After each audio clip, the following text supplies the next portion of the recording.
Selamat datang di Kapsel Family as a Mission, di mana kita akan dibuka dengan topik pola asuh anak dan komunikasi kreatif untuk anak, di mana akan dibukakan mengenai tentang mendidik anak dalam Tuhan agar menjadi pribadi yang berkarakter sesuai iman Kristen, membahas tentang permasalahan anak dan kendala-kendala yang akan dialami para orang tua, serta bagaimana solusi yang dapat diberikan para orang tua kepada anak, membukakan tentang orang tua yang menjadi role model, membukakan tentang komunikasi yang baik dan kreatif antara orang tua dan anak, serta dengan lingkungan sekitarnya untuk tumbuh kembang anak dan pembentukan karakter anak.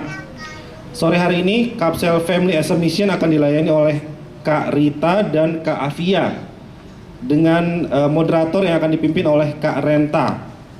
Ya, kita segera mulai Kapsel Family as a Mission ini. Ya, selamat sore saudara-saudara dan teman-teman yang terkasih dalam kasih Kristus. Ya, sebelum memulai kapsel ini mungkin kita berdoa terlebih dahulu. Kita bersatu dalam doa. Tuhan, kami bersyukur Tuhan sudah hadirkan kami pada sore hari ini untuk kapsel keluarga sebagai misi. Kami bersyukur Tuhan memberikan kesempatan kepada kami untuk banyak belajar bagaimana mendidik anak-anak kami, supaya anak-anak kami menjadi anak-anak yang takut akan Tuhan, yang mencintai kebenaran sepanjang hidupnya. Tuhan, peliharakan kami semua, peliharakan pembicara kami yang akan membawakan materi ini. Kiranya Tuhan bekerja, Roh Kudus Tuhan bekerja, sehingga kami membawa berkat dari kedua pembicara kami ini dan kami boleh lakukan di dalam kehidupan kami setiap hari. Terima kasih Tuhan, kami serahkan acara ini hanya ke dalam tangan Tuhan Yesus Kristus, Juru Selamat kami yang hidup. Amin. Saudara-saudari dan teman-teman yang terkasih, anak yang hadir di dalam kehidupan kita, di dalam keluarga kita, adalah anugerah dari Tuhan, yang Tuhan berikan kepada kita sebagai orang tua mereka. Berhasil di dalam mendidik anak untuk menjadi anak-anak yang takut akan Tuhan, tentunya adalah tujuan bagi kita semua dan kerinduan bagi kita semua sebagai orang tua. Namun pada kenyataannya tidak semudah apa yang kita pikirkan untuk mencapai tujuan itu. Mungkin dari sebagian besar dari kita dan saya sendiri pribadi dan suami juga mengalami kesulitan dan pergumulan di dalam mendidik anak-anak supaya anak-anak takut kepada Tuhan. Tapi untuk itu kita perlu banyak belajar tentang perkembangan anak. Kita juga harus banyak belajar tentang cara-cara atau pola di dalam mendidik anak, supaya kita mengetahui bagaimana mendidik anak kita sesuai dengan perkembangan dan usianya. Jadi teman-teman sekalian, saya menceritakan sedikit pengalaman di keluarga. Akuila anak saya yang pertama dan Theo anak saya yang kedua. Saya ingat sekali waktu mereka masih TK dan SD, itu kalau diantar ke sekolah senang sekali gitu ya. Malah mereka tuh minta diantar sampai ke depan kelas. Kadang-kadang diperkenalkan kepada gurunya gitu, dan kadang-kadang mereka meminta supaya mereka ditungguin di sekolah sampai sekolah bubar. Tapi sejak mereka SMP, perubahan terjadi secara drastis dan itu membuat kami juga kaget gitu ya. SMP sekarang kalau mereka diantar ke sekolah itu tidak mau lagi diantar sampai ke depan gerbang sekolah. Malah kadang-kadang kalau kita ngantar pakai kendaraan tuh mereka minta diturunkan jauh dari gerbang sekolah gitu. Kita bertanya kenapa kok seperti itu gitu. Dan ada istilah mereka takut nanti dibilang anak mami, nanti dibilang anak manja, kenapa diantar seperti itu. Nah jadi teman-teman sekalian, ternyata perbedaan usia itu mempengaruhi cara anak kita bereaksi terhadap orang tua dan lingkungan. Untuk itu kita perlu banyak belajar tentang perkembangan anak sesuai dengan usianya. Nah pada sore hari ini kita bersyukur di tengah-tengah kita sudah hadir pembicara yang akan membagikan berkat bagi kita, pembicara yang sangat berkompeten dan berpengalaman di dalam mendidik anak. Pembicara yang pertama kami persilahkan nanti untuk mengambil tempat di depan, yaitu Kak Afia, yang pada sore hari ini didampingi oleh suami dan anak tercinta. Kita berikan tepuk tangan untuk Kak Afia. Silakan Kak. Kak Afia, nama lengkapnya saya akan membacakan CV. Afia Destimianti, alumni dari Boston University School of Education tahun 2008 dan bekerja sebagai praktisi homeschooling dan melayani di pendidikan karakter ya di Rusun Marunda dan Pulau Gebang, didampingi oleh Kak Oka sebagai suami dan anak Jova yang nanti akan memberikan ilustrasi kepada kita semua. Kemudian kami memanggil pembicara kedua kita yang sudah tidak asing bagi kita, suaminya yang tidak asing bagi kita ya. Beliau Kak Rita, kami persilakan Kak, kita beri tepuk tangan kepada Kak Rita. Ya. Kak Rita ini adalah istri dari Pendeta Polos, itu orang tentu kita sudah tahu semua. Punya anak 2 yang bernama Esra dan Mutiara, dan pelayanan bimbingan belajar di Remnan dan PAUD di Remnan, juga guru sekolah minggu. Materi yang pertama kali akan disampaikan oleh Kak Afia dan Kak Oka. Shalom saudara. Halo. Nama saya Oka atau nama lengkapnya Angsoka. Mungkin heran ya, kenapa kok tayangan depannya nggak ada Bible-nya sama sekali, nggak ada education-nya, tapi ada mengenai Indonesia, karena nanti tujuan kita ke sana. Saya lahir dan besar sebagai dari latar belakang keluarga yang Muslim, jadi kalau sampai di sini saya bisa berbicara, itu sudah suatu hal yang ajaib bagi saya. Satu hal yang membuat kami berdua, sekolah saya sebenarnya nggak nyambung sebenarnya. Saya kuliah di PhD di UC Davis. Saya orang Indonesia kedua sesudah Ibu Mari Pangestu. Pertanyaannya adalah, itu kan mengenai ilmu ekonomi, kok sampai bahas mengenai parenting? Nanti akan kami ceritakan, jangan khawatir ya. Kenapa bisa sejauh itu? Tetapi tadi saya mau ceritakan bahwa latar belakang saya Muslim. Mama saya adalah hasil dari suatu pernikahan yang gagal, atau kalau lebih kerennya, mama saya anak haram. Jadi mama saya dibuang di tempat sampah, kemudian ada seorang ibu, jadi mirip seperti Musa, cuma kalau Musa kan diambil dari air, kalau mama saya diambil dari tempat sampah. Jadi ada seorang ibu tua yang mengambil mama saya dan membesarkannya. Jadi dari situ bibit-bibit awal saya belajar mengenai keluarga. Tetapi sebenarnya awalnya ketika kami berdua meminta untuk menjadi pembicara di kapsel ini, kami sedikit protes karena kapsel mengenai family as a mission itu bukan kapita selecta. Kalau yang lain menjadi PNS, menjadi businessman itu kan memilih. Tetapi kita semua nggak ada yang nggak memilih harus punya keluarga, bukan? Jadi itu protes saya yang pertama. Jadi awalnya adalah, Kak, ini kan bukan kapita selecta. Semua orang harus menjadi bagian dari keluarga. Jadi kami 8 tahun, 7 tahun tepatnya kuliah di luar, tidak pulang-pulang.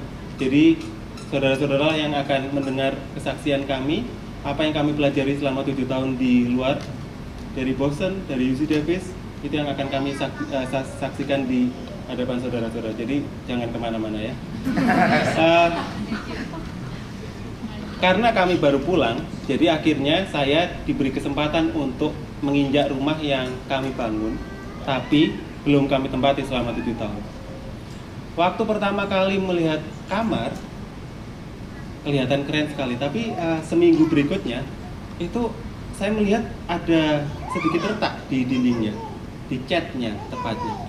Jadi saya meminta tolong tukang cat untuk ke rumah, dan kemudian membetulkan cat yang retak itu. Dia bongkar kembali catnya, dia amplas lagi, dicat lagi, dan beres. Dia senang, dia happy, saya happy. Dia pulang. Tetapi seminggu berikutnya, ternyata kok retaknya ada lagi. Sekarang malah sama anak-anaknya lagi. Saya bingung nih. Saya panggil lagi si tukang catnya. Saya panggil lagi, dia minta maaf.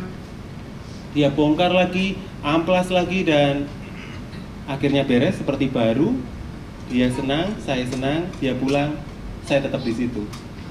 Nah, tepat 40 hari berikutnya, seperti sebelum kenaikan Tuhan Yesus naik surga nih, sekarang ada lagi retaknya, saudara. Saya bingung, dan kemudian akhirnya saya saya terpaksa memanggil yang ahli, bukan? Jadi harus serahkan pada yang ahli. Jadi saya panggil tukang bangunan. Panggil tukang bangunan, saya tunjukkan tembok saya yang retak, dan saya minta tolong. Kemudian dia bilang, melihat temboknya, lihat saya, terus kemudian dia bilang, Pak, saya nggak bisa bantu. Saya kaget. Maksudnya, Anda kan profesional nih, maksudnya tukang bangunan, kok malah nggak bisa benerin nih? Maaf Pak, saya nggak bisa bantu. Kemudian dia pandang lagi, saya juga bingung. Akhirnya dia bilang, Pak, nggak ada masalah dengan tembok Bapak. Saya yang heran. Saya lihat ada retak. Orangnya juga lihat ada retak. Dan semua jemaat di sini pasti lihat ada retak kan? Nah, pertanyaannya adalah, Pak, beneran nih? Kok Bapak nggak bisa lihat nih? Iya Pak, masalahnya bukan di temboknya. Masalahnya di fondasi Bapak yang bergeser. Bapak, saya bisa nih nipu Bapak nih. Saya bongkar catnya, kemudian saya perbaiki lagi. Tetapi selama fondasinya itu bergeser, Pak, tunggu lagi cuma 7 hari juga pasti retak. Saudara, apa yang akan kami ceritakan adalah sesuatu hal yang sangat basic sekali. Ada fondasi yang bergeser. Dan fondasi yang itu yang ingin kami ceritakan. Kami mau berbicara mengenai keluarga. Tetapi masalahnya adalah, kondisi yang pertama adalah Bapak. Semuanya adalah salahnya ada di Bapak. Saya ini cuma heran nih, ketika melihat persekutuan semakin lama, semakin sedikit cowok-cowoknya. Selalu juga yang ada di ruangan ini, bapak-bapaknya hanya terhitung dengan jari. Padahal saudara, kalau misalnya kembali ke Taman Eden, sebenarnya salah siapa sih kok bisa si Hawa yang didekati? Kenapa kok bisa terjadi suatu keluarga yang disfungsional? Sepertinya ada kesalahan di bapak. Saudara, mungkin orang mikirnya, apa sih hubungannya bapak sama parenting? Saudara, kalau bayangkan seperti ini, kalau ada satu bapak yang berantakan, maka dia masuk ke keluarga, keluarganya pasti jadi berantakan. Kalau ada bapak berantakan dan keluarga berantakan, terus kemudian dia ke gereja, gerejanya pasti juga jadi berantakan. Kalau ada bapak yang berantakan, masuk dan menjadi keluarga yang berantakan, kemudian menjadi keluarga yang berantakan, terus kemudian sekarang ke gereja, gereja yang seharusnya menggarami lingkungannya, lingkungannya juga jadi berantakan. Saya ulang lagi, kalau ada bapak yang berantakan, keluarganya jadi berantakan, kemudian gerejanya jadi berantakan, lingkungannya juga berantakan. Padahal lingkungannya ini adalah bagian dari kota. Kotanya juga jadi berperan untuk berantakan, saudara. Kalau ada bapak yang berantakan, keluarganya jadi berantakan, kemudian gerejanya jadi berantakan, kemudian kotanya sekarang, sementara kota adalah bagian dari provinsi, ya provinsinya nggak heran berantakan. Kalau ada bapak yang berantakan, keluarganya berantakan, gereja menjadi berantakan, lingkungannya berantakan, kotanya berantakan, provinsinya berantakan, nggak heran negaranya berantakan. Saya ulang lagi, kalau bapaknya berantakan, lingkungan keluarganya jadi berantakan, lingkungannya jadi berantakan, kemudian masuk ke kotanya, masuk ke provinsi negara, nggak heran dunianya jadi berantakan. Jadi saudara, saya ingin menantang suatu hal yang sudah Tuhan Yesus tuliskan di sini mengenai Efesus 6 ayat 4. Seringkali kita hanya melihat, oh bapak-bapak, jangan keraskan hati anak-anakmu, jangan bangkitkan amarah anakmu. Tetapi yang belakangnya jadi lupa. Bring them up in the training and instruction in the Lord. Jadi ini tantangan saya buat bapak-bapak. Keluarga masa kini menganggap bapak menjadi suatu hal yang belakangan. Bapaknya pulang ke rumah untuk dilayani. Enggak, saudara. Saya melihat dan saya belajar bahwa harus bapaknya ketika pulang ke rumah dan kemudian mendirikan rumah tangga itu menjadi contoh dan teladan. Begini loh nak, anak Allah yang hidup itu bagaimana dia hidup di tengah-tengah kita, bagaimana Tuhan Yesus ada di tengah-tengah kita. Fondasi yang kedua akan dilanjutkan istri saya. Ya, saya mau cerita sedikit dulu. Kalau tadi latar belakang suami saya kan dari agama mayoritas, saya juga dari agama mayoritas. Saya mengenal Kristus umur 17 tahun, tapi dari latar belakang keluarga yang bisa dibilang berantakan sekali. Kakek saya poligami, sehingga ayah saya adalah produk dari poligami. Sayang sekali belum terlalu banyak riset ini ya yang meneliti anak-anak hasil produk poligami itu bagaimana. Saya menyaksikan sendiri. Sekarang sepupu saya pun, sepupu langsung saya poligami. Saya nggak usah daftar lah ya, siapa aja yang poligami di keluarga saya, pokoknya banyak gitu istilahnya. Nah, kemudian papa mama saya juga bercerai. Kemudian saya berada di keluarga yang sangat pemarah sekali. Jadi ketika saya kenal Kristus, saya benar-benar bergumul, Tuhan Yesus, apa rancangan Tuhan Yesus untuk keluarga? Gitu, sampai Tuhan Yesus menganugerahkan saya untuk sekolah lagi tentang pendidikan. Ternyata semua rahasianya ada di Alkitab. Jadi untuk fondasi kedua,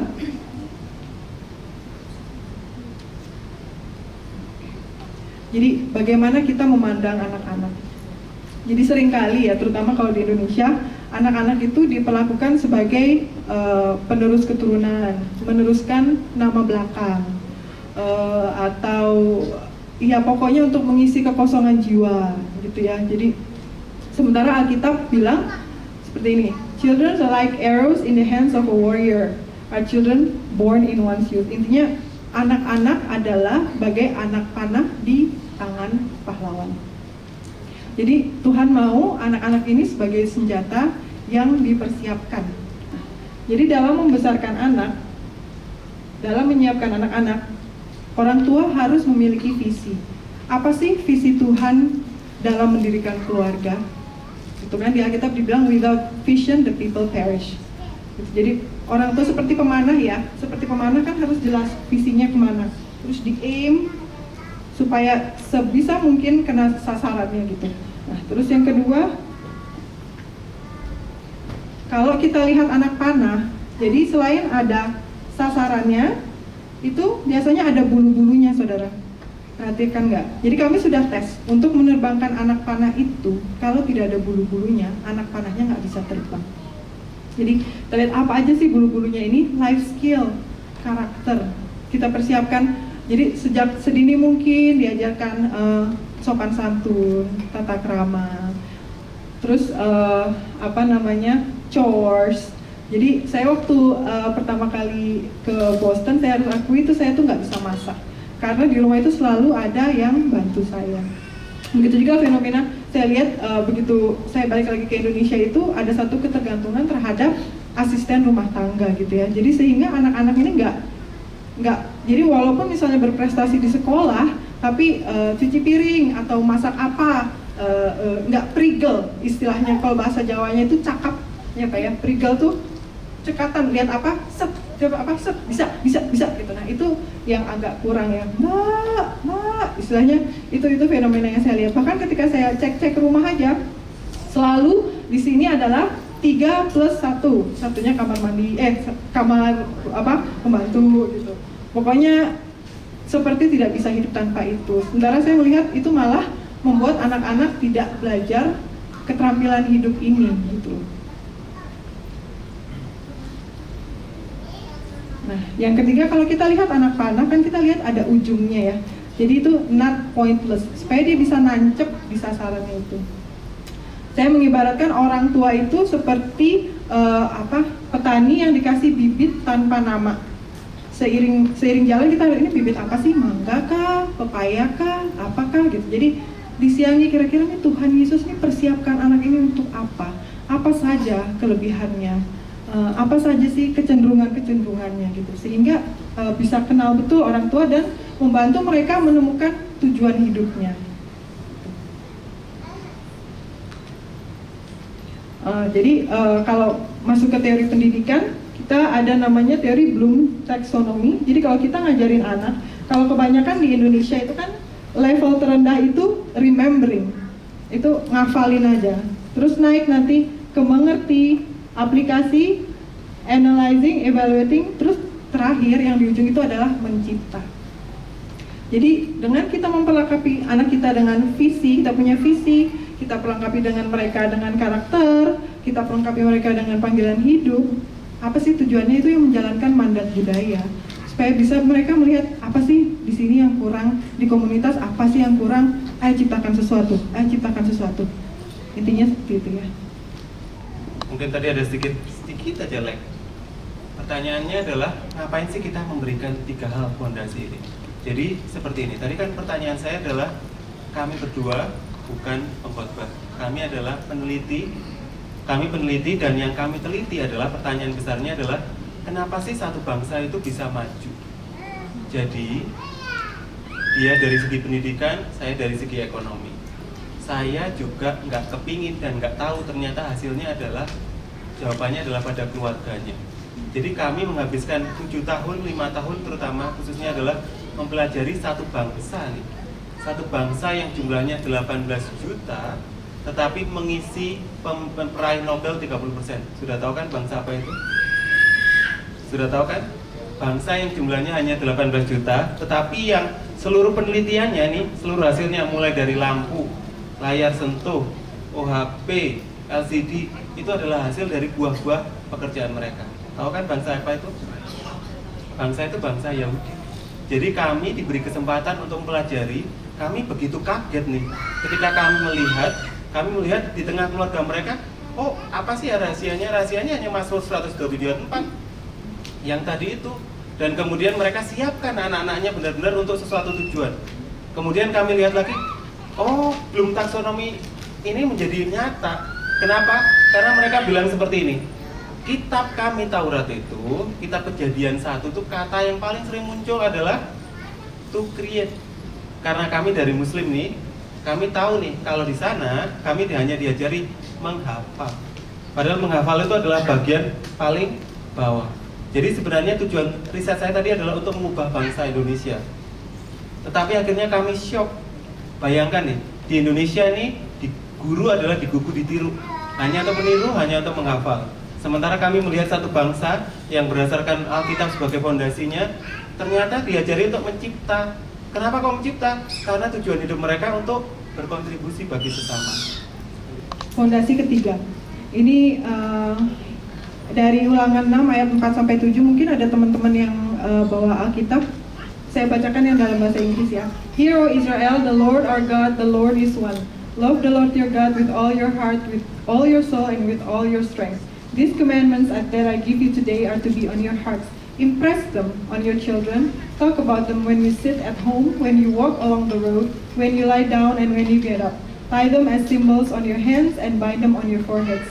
Write them on the doorframes of your houses and on your gates.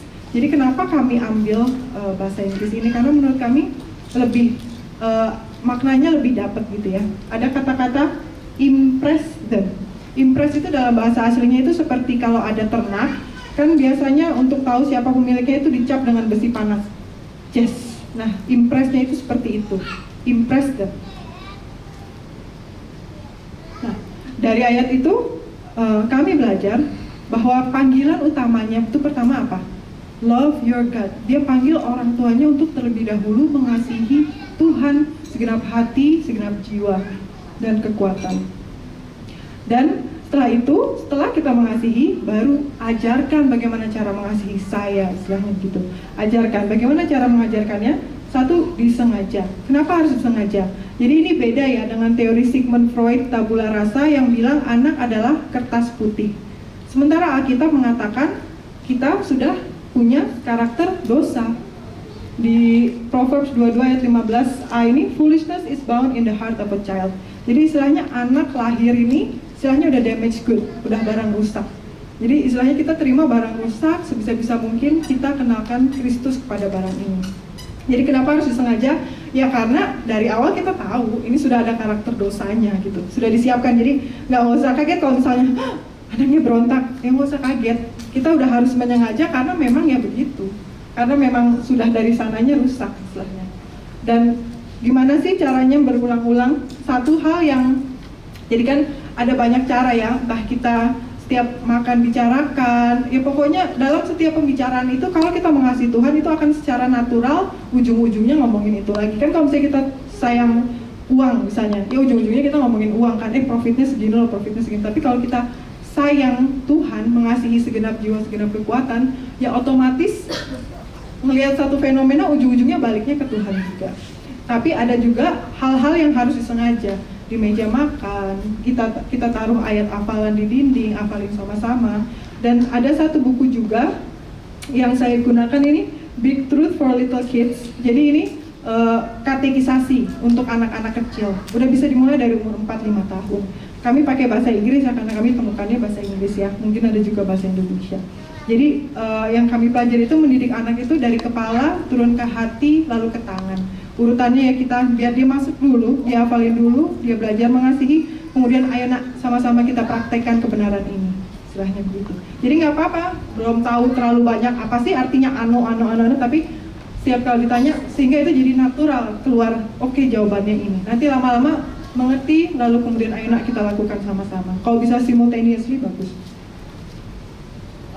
Lalu dilakukan berulang-ulang setiap saat. Tadi kan dibilang ketika bangun, ketika duduk, pokoknya berulang-ulang.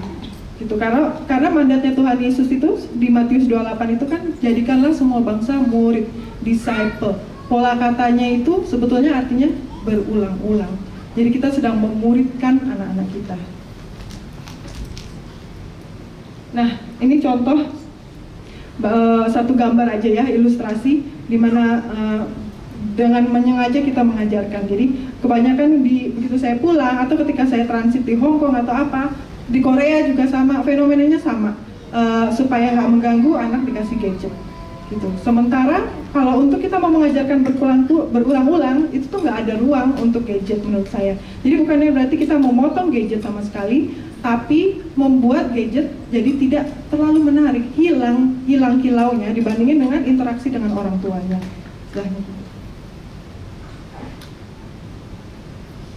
Fourth foundation, kita harus tahu apa tujuannya. Saya kaget begitu saya baca Maleakhi 2 ayat 15 ini. Kan seringkali Maleakhi ini dikutip untuk ini ya, apa ayat prosperity, bukalah tingkap-tingkap, bayarlah perpuluhan, maka langit-langit akan ditingkap, tingkap langit-langit akan dibukakan dan. Tapi ini sering ketinggalan nih.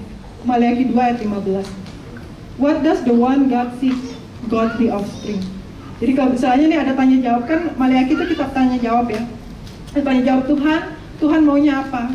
Godly offspring, give me godly offspring. Istilahnya godly offspring itu anak-anak yang mengasihi aku dengan segenap jiwa, dengan segenap kekuatan, dengan segenap akal budi. Ini Pak. Jadi yang terakhir, tadi terutama mengenai gambar tadi saudara. Tadi kan masih ingat kan, kenapa sih kok gambar tadi kami ungkapkan? Di satu sisi ada keluarga yang ngomong terus, di satu sisi ada keluarga Asia yang memberikan anaknya gadget.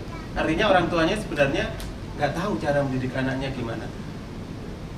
Ketika kami pelajari, ternyata sebenarnya kenapa sih kok mereka pinter-pinter? Tadi kami pikir ini adalah masalah ras, orang Yahudi pasti pinter. Kami akhirnya sadar bahwa ketika mereka setia saja dengan Alkitab, jadinya seperti itu.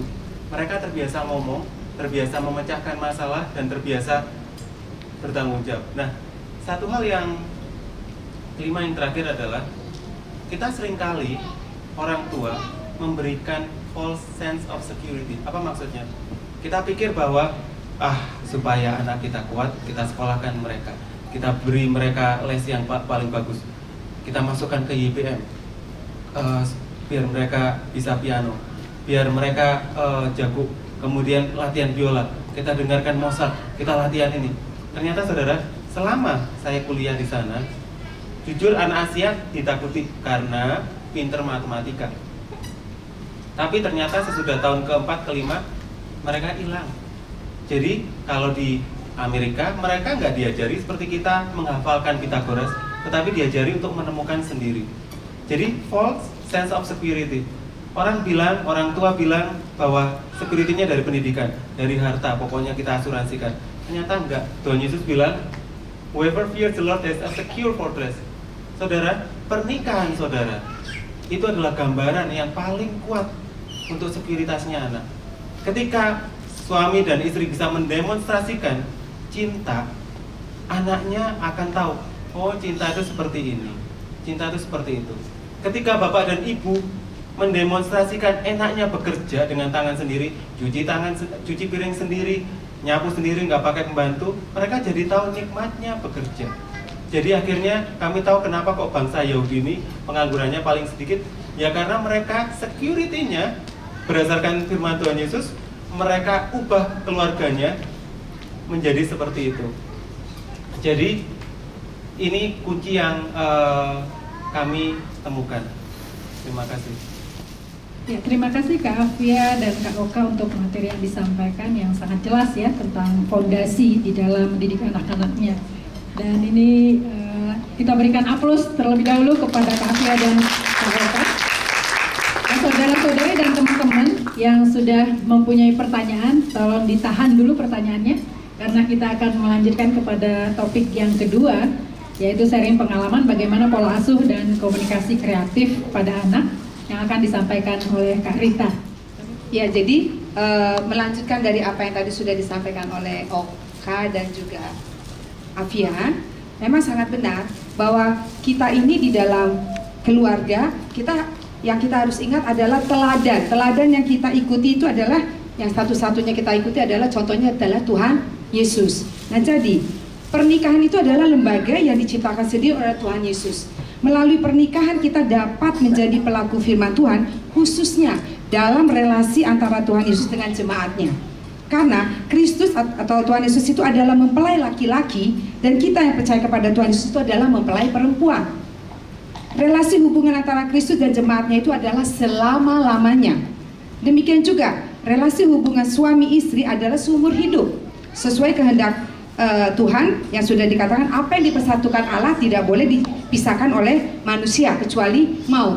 Jadi kita harus sama-sama mengingat dulu bahwa pernikahan ini adalah memang Tuhan yang menciptakan. Dan di dalam kita berelasi sebagai anak-anak Tuhan, kita harus ingat hubungan relasi antara suami dan istri itu seumur hidup sampai maut memisahkan kita. Ini harus satu disepakati oleh suami istri. Dan orang tua yang bertanggung saya bisa men-sharingkan bagaimana pada waktu itu saya pada waktu masih belum menikah bergumul apakah Tuhan menghendaki saya untuk menikah atau tidak. Mungkin kita bisa sama-sama buka dari Yesaya 48 ayat 18 sampai 19. Ya, Yesaya 48. Oke. Waktu itu saya membaca, sekiranya engkau memperhatikan perintah-perintahku, maka damai sejahteramu akan seperti sungai yang tidak pernah kering, dan kebahagiaanmu akan terus berlimpah seperti gelombang-gelombang laut yang tidak pernah berhenti. Maka keturunanmu akan seperti pasir, dan anak cucumu seperti kersik banyaknya. Nama mereka tidak akan dilenyapkan atau ditiadakan dari hadapanku. Jadi di sini firman Tuhan ini sudah menuntut kalau kita memang mau waktu saya lagi bergumul, apakah saya menikah atau tidak? Waktu itu pas baca keturunanmu, jadi keturunan Rita Tuhan. Iya, berarti saya bisa punya keturunan, berarti Tuhan mengizinkan saya menikah. Iya, kenapa saya harus menikah? Tuhan ajak lagi, baca ayat 17-nya. Ya, ayat 17-nya Tuhan mengatakan, beginilah firman Tuhan penebusmu, yang maha kudus Allah Israel. Akulah Tuhan Allahmu, yang mengajar engkau tentang apa yang memberi faedah, yang menuntun engkau di jalan yang harus kau tempuh. Jadi pernikahan itu banyak memberi faedah untuk hidupku ya Tuhan. Iya. Terus jadi pernikahan itu jalan yang harus saya tempuh. Iya. Nah, jadi inilah membuat saya kekuatan bahwa saya kalau Tuhan berkenan untuk menikah, saya juga harus ya seperti tadi di ayat 18, harus memperhatikan perintah-perintah Tuhan. Kenapa? Karena lembaga pernikahan yang Tuhan ciptakan juga hanya satu, yang tadi sudah disampaikan oleh Afian maupun juga oleh Oka, hanya satu, supaya kita nanti memuridkan anak kita sebagai pengikut Tuhan dengan nilai-nilai kekekalan yang kita bagikan. Sehingga tadi apa yang dikatakan di ayat 19, nama mereka tidak akan dilenyapkan atau ditiadakan dari hadapan Tuhan. Bagaimana nama anak-anak cucu-cucu kita tidak akan dilenyapkan? Karena punya orang tua yang takut akan Tuhan, yang sudah lahir baru, sudah menerima Tuhan di dalam hidupnya, sehingga dia juga akan melakukan amanat agung, memuridkan anaknya di dalam Kristus. Maka anak-anaknya itu juga akan juga di dalam lahir baru, di dalam Tuhan. Dan pada saat dia menikah juga regenerasi seperti itu lagi, pemuridan juga terjadi. Dia juga akan menjadikan keluarganya juga keluarga di dalam Kristus. Nah, jadi sangat penting orang tua itu di dalam ini sangat penting, karena pernikahan orang tua itu sangat mempengaruhi di dalam mendidik anak. Ya, di dalam mendidik anak. Ini foto suami saya udah tahu ya, gitu yang laki-laki ya sebelah kanan, ya. itu saya. Yang itu anak saya Mutiara yang pertama, waktu itu dia S1, yang kedua Esra. Nah, yang kedua, ya puji Tuhan ini anak saya Esra sudah selesai S1-nya. Anak kami yang kedua itu Esra ya. Nah, anak kami yang pertama Muti saat ini sedang menyelesaikan tesisnya S2. Sehingga belum ada, doakan ya supaya ada foto tesisnya nanti ya, foto lagi kita tampilin lagi gitu ya. Oke. Nah, pernikahan itu sangat mempengaruhi parenting. Banyak orang tua percaya, nggak masalah jika saya dan pasangan nggak akur selama kami ada untuk anak-anak. Ini nggak benar. Karena keributan, konflik, pertengkaran dari orang tua akan melukai anak-anak secara emosi. Satu contoh nyata, saya dengan saya itu tanpa disadari, karena selama kurang lebih sampai 20 tahun lebih, 27 sebelum saya menikah, ya 27 itu menikah, kebiasaan papi saya tuh selalu kerekam. Salah satunya kebiasaannya adalah marah-marah, banting barang. Kalau marah itu pintu dia dibanting. Nah, saya menikah tanpa saya sadari, kalau marah saya juga banting pintu. Terus kalau saya bangun, anak-anak bilang, aduh kalau mama bangun pasti ribut. Nah, tapi ternyata setelah saya pelajari, tanpa saya sadari, hal yang saya tidak suka dari orang tua saya, itu saya lakukan. Walaupun saya nggak mau, tapi itu udah kerekam, tertanam. Sehingga saya lakukan. Sehingga anak saya bilang, mama, kenapa sih kalau mama bangun pasti deh rumah ini jadi ribut. Coba deh. Akhirnya saya benar juga sih, satu saat saya bangun agak telat gitu ya. Coba saya dengar, iya, nggak ada suara loh. Saya bangun masuk, bangun, gitu loh. Nah, jadi maksudnya, iya ya, jadi kita juga sebagai orang tua, kalau tadi ingat nilai kekekalan yang Tuhan ciptakan supaya nama anak cucu kita tidak dihilangkan, kita sebagai orang tua harus kasih contoh, harus ingat kita yang sudah menikah itu teladan, itu jadi contoh, jadi anak pasti lihat. Hati-hati, yang saya alami sendiri, saya pasti lihat kegiatan papi saya setiap pagi, bangun pagi, prang-ping-prong, lalu banting pintu itu, tanpa saya sadari kerekam, dan itu sangat mempengaruhi kita secara emosi. Pada saat itu terjadi, kita tanpa saya sadari, kalau marah banting pintu. Ya puji Tuhan sekarang sudah berubah, bertobat ya, karena sudah mau nilai kekekalan kan. Nanti anak bilang, mama kayaknya nggak bertobat deh gitu kan. Ya puji Tuhan. Nah, konflik pernikahan akan mengakibatkan insecurity pada diri anak-anak. Berbagai penelitian menunjukkan bahwa ada hubungan yang sangat erat antara kualitas pernikahan dengan kualitas parenting. Jadi kalau kita sangat harus tahu, pernikahan kita ini sangat mempengaruhi di dalam kualitas kita mendidik anak.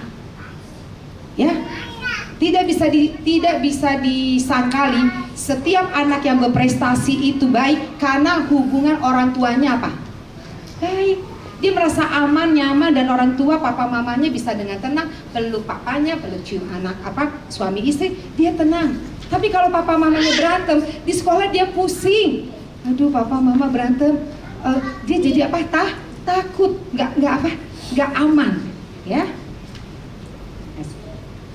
Nah, menurut penelitian, semua konflik besar atau kecil yang ditangani dan diselesaikan pasangan dengan baik, sangat besar efeknya untuk anak-anak. Jadi hal ini menunjukkan kepada kita betapa pentingnya memiliki pernikahan yang kuat, hubungan suami istri yang kuat. Pengaruh pernikahan yang kuat adalah syarat mutlak untuk menuntun dan mengarahkan anak-anak remaja kita melewati masa yang sulit ini. Kenapa kita harus kuat? Kan kita mau memuridkan siapa? Anak kita, kitanya dulu dong. Kamu rajin saat teduh. Dia lihat mama papanya nggak saat teduh. Berdoa, dia lihat mama papanya juga nggak berdoa. Jangan ngerokok ya, jangan ngerokok, tapi bapaknya ngerokok. Jangan pulang, jangan banting-banting pintu.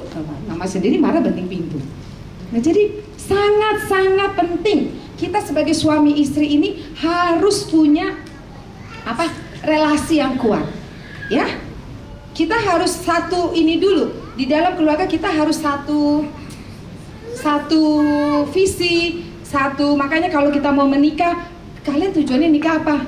Jangan hanya gara-gara ya daripada gue bilang kagak laku. Nah, Ya gue udah umur 35, gue target 35 nikah. Pokoknya 35 gue sama siapa aja pokoknya gue harus nikah, pokoknya gue malu sama diri gue.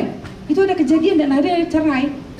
Jadi kita harus tahu gitu, orang tua itu nikah, jangan lupa itu lembaga yang Tuhan ciptakan sebagai hubungan kita dengan Tuhan dan seumur hidup. Sekali salah nggak bisa ganti baju kayak ganti baju. Gue nggak enakan lu ya, gue ganti yang lain. Nggak bisa. Tuh, ya. Nah, lalu di dalam ini juga kita anak-anak ini terutama kayak anak-anak yang umur 16 sampai berapa tadi? 16 kan 16 sampai 26 gitu ya. Kan 16 sampai 18 biasanya tuh anak-anak yang SMA. Nah, 19 sampai 22 tuh mahasiswa. 23 sampai 26 misalkan dari S1, S2 atau kerja atau nikah. Nah, jadi kayak tadi Afia Rita mengatakan anaknya pas SMP tidak mau apa? Tidak mau diantar. Iya, jadi kita juga harus mengetahui ada juga yang membagi remaja itu. Oh, ini yang saya bagi, bukan saya hebat ya, saya ditolong oleh anak-anak saya psikolog itu ya. Ya, jadi untuk mempersiapkan ini sampai berhari-hari saya diajar gitu ya. Jadi ini hasil kerja sama keluarga yang mau melayani gitu ya. Nah, jadi mereka mama. Jadi dari apa yang diajari 10 sampai 12 itu ada sudah mengatakan itu remaja awal. Sudah remaja awal, di mana dia akan sibuk dengan pubertasnya, dengan apa namanya fisiknya. Yang ada yang sudah menstruasi yang perempuan, buah dadanya sudah mulai bertumbuh, laki-laki mulai ada apa misalnya apa kayak kumis apa. Nah itu jadi dia sibuk dengan itunya. Itu usia-usia yang awal ya, remaja yang awal. Tapi pada usia yang remaja yang menengah, yang dia udah mulai kayak usianya 14 sampai 17 itu ya. Nah itu pada saat itu yang sangat dia butuhkan adalah kebutuhan temannya. Makanya pada saat ini sebenarnya kita dia sebenarnya pada saat usia tengah itu anak-anak itu sebenarnya sedang semua hal sama dia dibingungkan, dia kritis, ini boleh nggak ya, ini bener nggak, atau dia mau tahu, terus pokoknya abstraknya mulai keluar. Pada waktu itu anak masih dibilang belum remaja, hal apapun yang kita tanamkan masuk semua, telan aja, dia telan. Tapi pada saat usia udah mulai 14 sampai 17 itu abstraknya dia sudah mulai memikirkan yang masa ke depan atau hal yang ini, kalau saya ini gimana ya, kalau saya nggak mau kenapa, kalau ini nih, nah itu sudah mulai keluar di usia-usia itu. Nah makanya sangat penting juga sebagai orang tua harus tahu pada masa ini egosentrisnya juga timbul. Pokoknya tuh semuanya kepentingan dirinya sendiri, semuanya memusatkan pada dirinya sendiri. Biasanya itu kalau orang suka bilang tuh narsis ya, pokoknya dia mau dianggap tuh dianya ada gitu loh atau apa. Nah, eksis gitu, gua eksis gitu ya, gua ada gitu ya. Nah, jadi di sini dia diarah. Jadi kita sangat sebenarnya orang tua pada saat ini sebenarnya harus mengarahkan dengan alasan yang logis. Jangan pernah nggak boleh pulang malam. Kenapa? Pokoknya nggak boleh. Saya ini orang tua. Wah. Itu percayalah dia pasti akan pulang malam. Karena kita nggak logis. Dia kan udah mulainya kenapa nggak boleh pulang malam? Kenapa ini gitu? Ya. Jadi itu mulai itu kita mesti perhatikan ininya ya dia udah mulai keluar. Jadi orang tua harus dampingi. Apalagi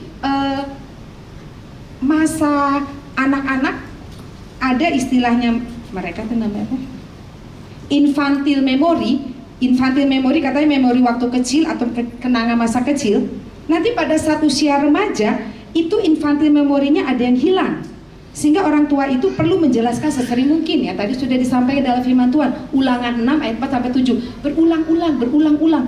Kecil udah dikasih tahu, dewasa juga kasih tahu. Karena ada hal-hal yang hilang. Harus dikasih tahu lagi gitu loh. Jangan kan dulu udah dikasih tahu ya, sekarang kasih tahu lagi. Karena ada hal-hal kalau bagi dia nggak terlalu berkesan atau nggak terlalu ya hilang gitu loh. Pada masa seperti itu.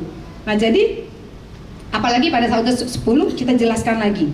Orang tua itu harus menjelaskan dengan cara yang logis juga. Dia kasih tahu bahwa papa, mama kan sudah Tuhan kasih lebih dulu lahir. Jadi lebih dulu tahu kamu usianya baru 10, papa misalnya udah 40 atau kamu ini. Jadi dia bisa ngerti gitu. Jadi kita harus mengarahkan. Jadi orang tua jangan pikir udah gede dia apa tuh masanya udah bebas lah, kita udah nggak ada tugas, siapa bilang gitu ya. Jadi tetap apalagi di sini mereka ini lagi sangat ininya ya, itu yang tadi itu dia lagi banyak protesnya dia. Nah, lalu yang ini, jadi sering sekali orang tua suka bingung kenapa sih anak-anak kalau udah lagi usia yang tadi 14 sampai 17 itu remaja tengah itu kok kayaknya teman itu lebih apa? Teman menjadi sumber kebenaran. Orang tua tuh nggak ada. Nah jadi makanya tadi sudah dikatakan oleh Afia sama Okta itu sangat penting, fondasi sejak kecil itu kenal Tuhan Yesus itu sangat penting, sehingga paling tidak itu sudah sedikit memagari dia. Walaupun setelah besar diulangi lagi, diajarkan lagi kan berulang-ulang ya, berulang-ulang. Nah, jadi pada masa ini orang tua harus tahu anak-anak pada masa remaja tengah itu merasa teman itu lebih baik dari orang tuanya. Kenapa? Karena orang tua bisa ngerti dia, ya. Jadi dia hanya orang tua temennya itu bisa ngerti dia. Nah, jadi kita kebutuhan sosialnya dengan peer groupnya itu sangat luar biasa. Padahal kita juga kontrol orang tua sebenarnya harus masuk pada saat ini. Jangan sama-sama tegang. Jangan sama-sama kamu nih gak bisa enggak. Kita ini masuk ke dalam coba mengerti dia, karena dia sangat penting orang tuanya itu bisa ngerti dia gitu loh. Bukan kita minta kamu ngerti saya, nggak bisa ya. Orang tua kan pernah jadi anak-anak kan, tapi anak-anak belum pernah jadi orang tua kan. Nah jadi kita harus ngerti anak, jangan anak ngerti kita gitu ya. Nah lalu ini juga, jadi semakin otaknya berkembang, kebutuhannya juga berkembang gitu ya. Kalau pada saat itu dia senang dengan sosialisasi temennya. Lalu pada saat usia anak yang 18 nih sampai 20 itu lebih, dia sebenarnya minat untuk yang mantap dengan fungsi intelektualnya itu sudah sangat itu ya, kaitan dengan otaknya itu dia sudah bisa putuskan mana yang benar, mana yang salah, sehingga sangat disarankan kalau kita mau mengetes anak kita tes minat dan bakat di usia inilah 18 ya, karena di usia yang sebelumnya itu sebenarnya dia masih kaitan dengan otaknya itu antara benar salah atau suka enggak sukanya tuh kurang, tapi pada usia 18 tahun ke atas itu minat dia mantap dengan fungsi intelektualnya itu sudah sangat bagus gitu ya. Lalu yang kedua tadi kesempatan bersosialisasinya dengan pengalaman yang barunya tadi peer groupnya itu dia juga bisa lebih ini. Nah terbentuknya identitas seksual yang tidak akan berubah lagi ternyata di usia ini. Jadi anak itu akan bilang aku cewek dan badanku cewek, jiwaku cewek, aku cowok, badanku cowok dan jiwaku cowok. Nah makanya coba kita lihat, ada gay, ada lesbi terbentuk pada usia-usia seumur ini. Dia mulai terbentuk identitas seksualnya itu sudah terbentuk dan gak akan berubah lagi gitu. Makanya kan gak ada kan masih kecil, lu lesbi, gak ada kan 4 tahun atau 10 tahun lu lesbi, lu gay, gak ada.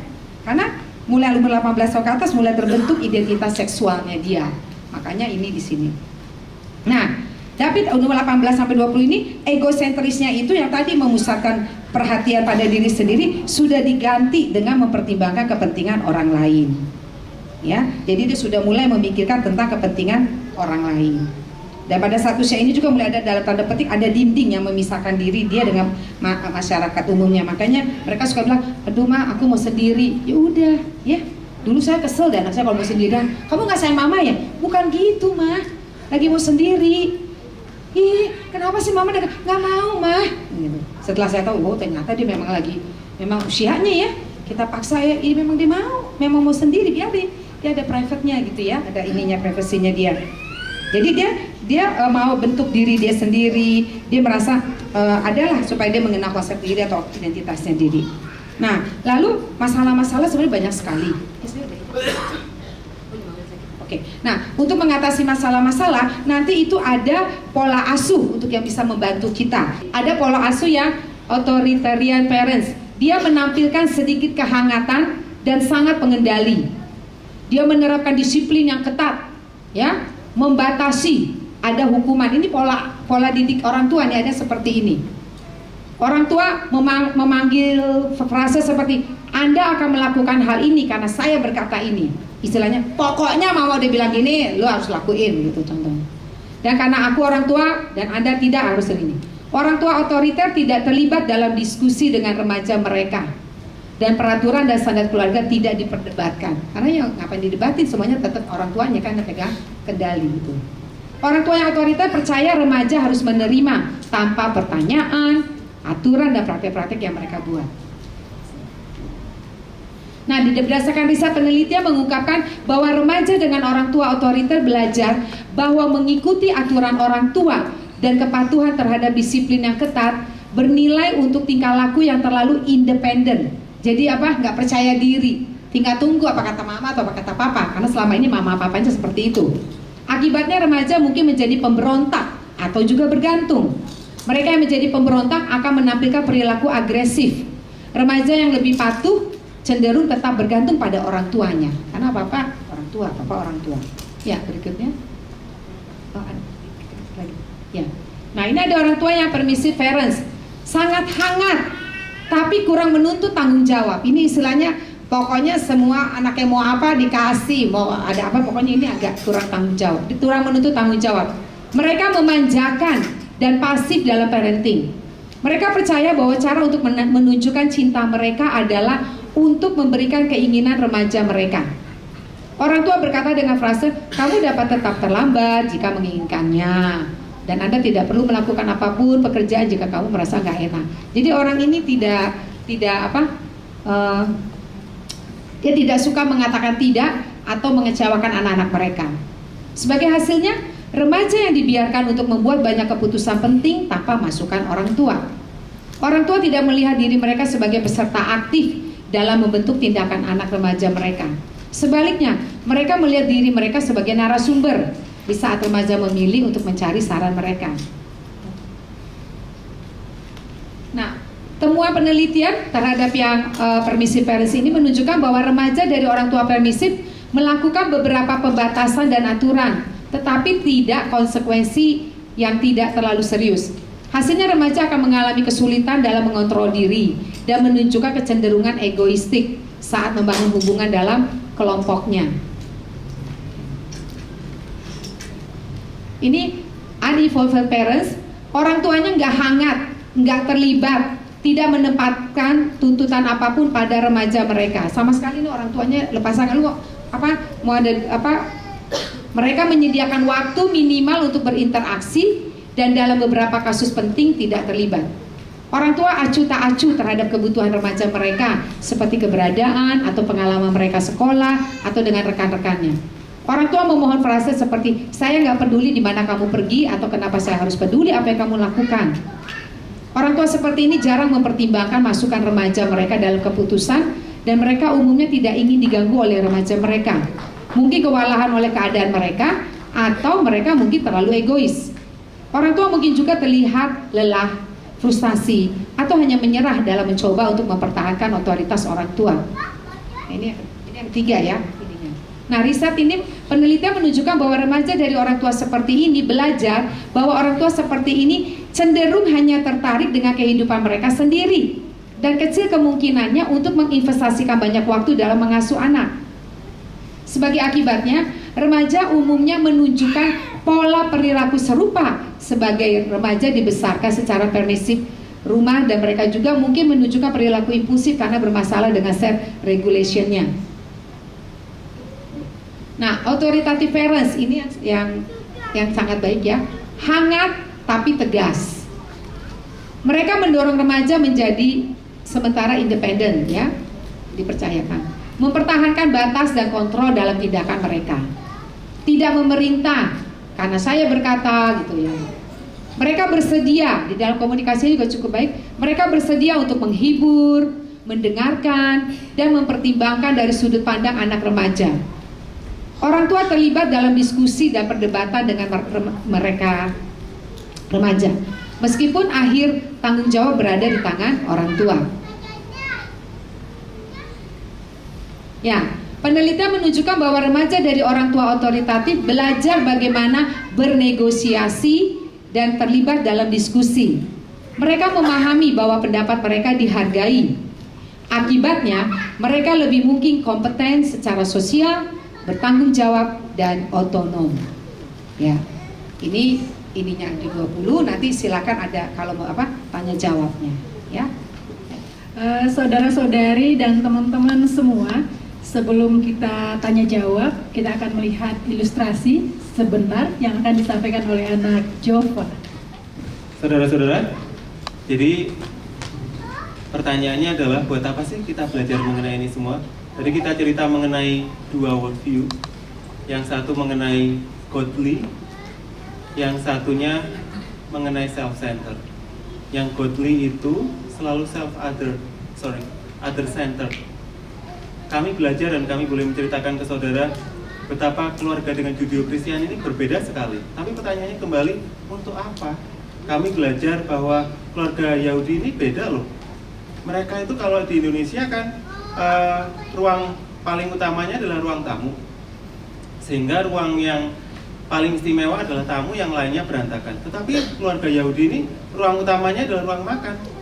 Jadi baru ingat saya ternyata bahwa Tuhan Yesus itu selalu senang makan. Makan malam terakhir, makan malam dengan pemungut cukai dan lain-lain. Kenapa? Karena tadi Ulangan 6 ayat 6 selalu cerita. Nah, kemudian kami juga menyaksikan bagaimana keluarga Amerika yang bahkan nggak punya anak sampai mengadopsi anak-anak karena mereka tahu mereka harus mengabarkan Injil melalui mengasuh anak. Pertanyaannya kembali, untuk apa? Saya ingin menceritakan ini melalui tali yang akan ditarik oleh Jova. Tolong ditarik ya, Jova. Sini aja. Sini aja. Ini ngapain sih? Nah, perhatikan ya. Bayangkan ini sangat ini ya, infinity ya, nggak terhingga sampai ke Jakarta sana terus, sampai ke Kalimantan, sampai ke apa sih yang sedang saya terus coba tarik aja, lagi terus, Lagi Jo. terus ke belakang, Ke belakang, sana. apa sih nih? Apa sih nih, saudara? Ini adalah kehidupan kita.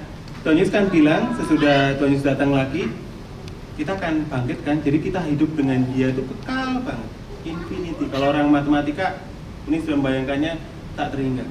Tapi pertanyaannya adalah, hidup kita di dunia ini cuma segini loh saudara, dibandingkan dengan kekekalan. Ini hanya 70 tahun saudara, hanya 70 tahun. Pertanyaannya adalah, hasil dari selalu ketika kami menceritakan riset kami, mereka selalu membicarakan, oh gitu, gimana cara buat anak kami pintar? Bukan itu tujuannya saudara. Kenapa kita hanya mempersiapkan anak kita hanya untuk 70 tahun ini? Bagaimana dengan kekekalan ini saudara, yang nggak pernah habis ini? Siap nggak ketika saudara diberi anak atau harus adopsi anak, dan kemudian tahu bahwa anak ini saya persiapkan dengan satu tujuan untuk Tuhan Yesus pakai untuk satu kekekalan? Kenapa hanya yang ini saudara? Kenapa hanya yang 70 tahun ini yang saudara perjuangkan? Saudara beri pendidikan yang paling luar biasa. Bagaimana dengan kekekalan saudara? Saudara, saya ingin mengajak. Saya ada satu lagu yang paling pas untuk menggambarkan ini. Izinkan saya menyanyikannya buat saudara ya. Bentar. Well done.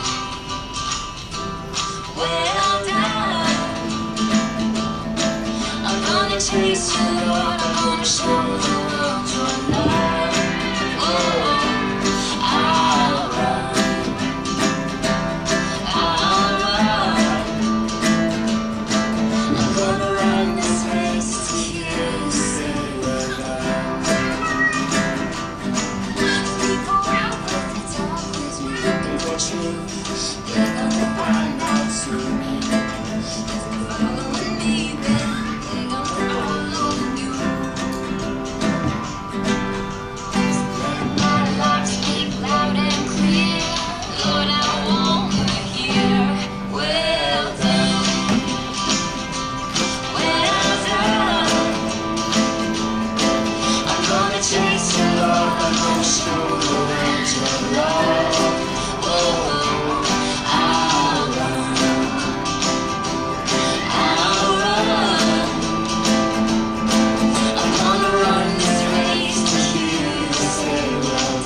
Saudara, satu hal yang membuat saya senang sama lagu ini adalah coba bayangkan bahwa Tuhan Yesus nanti ketika kita selesai dan kemudian Tuhan Yesus menyambut kita dan kemudian menjawab, well done anakku, well done.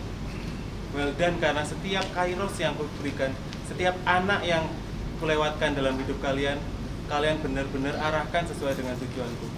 Hanya itu saja saudara-saudara yang boleh kami sharingkan. Kami berharap saudara-saudara boleh juga punya kerinduan yang sama.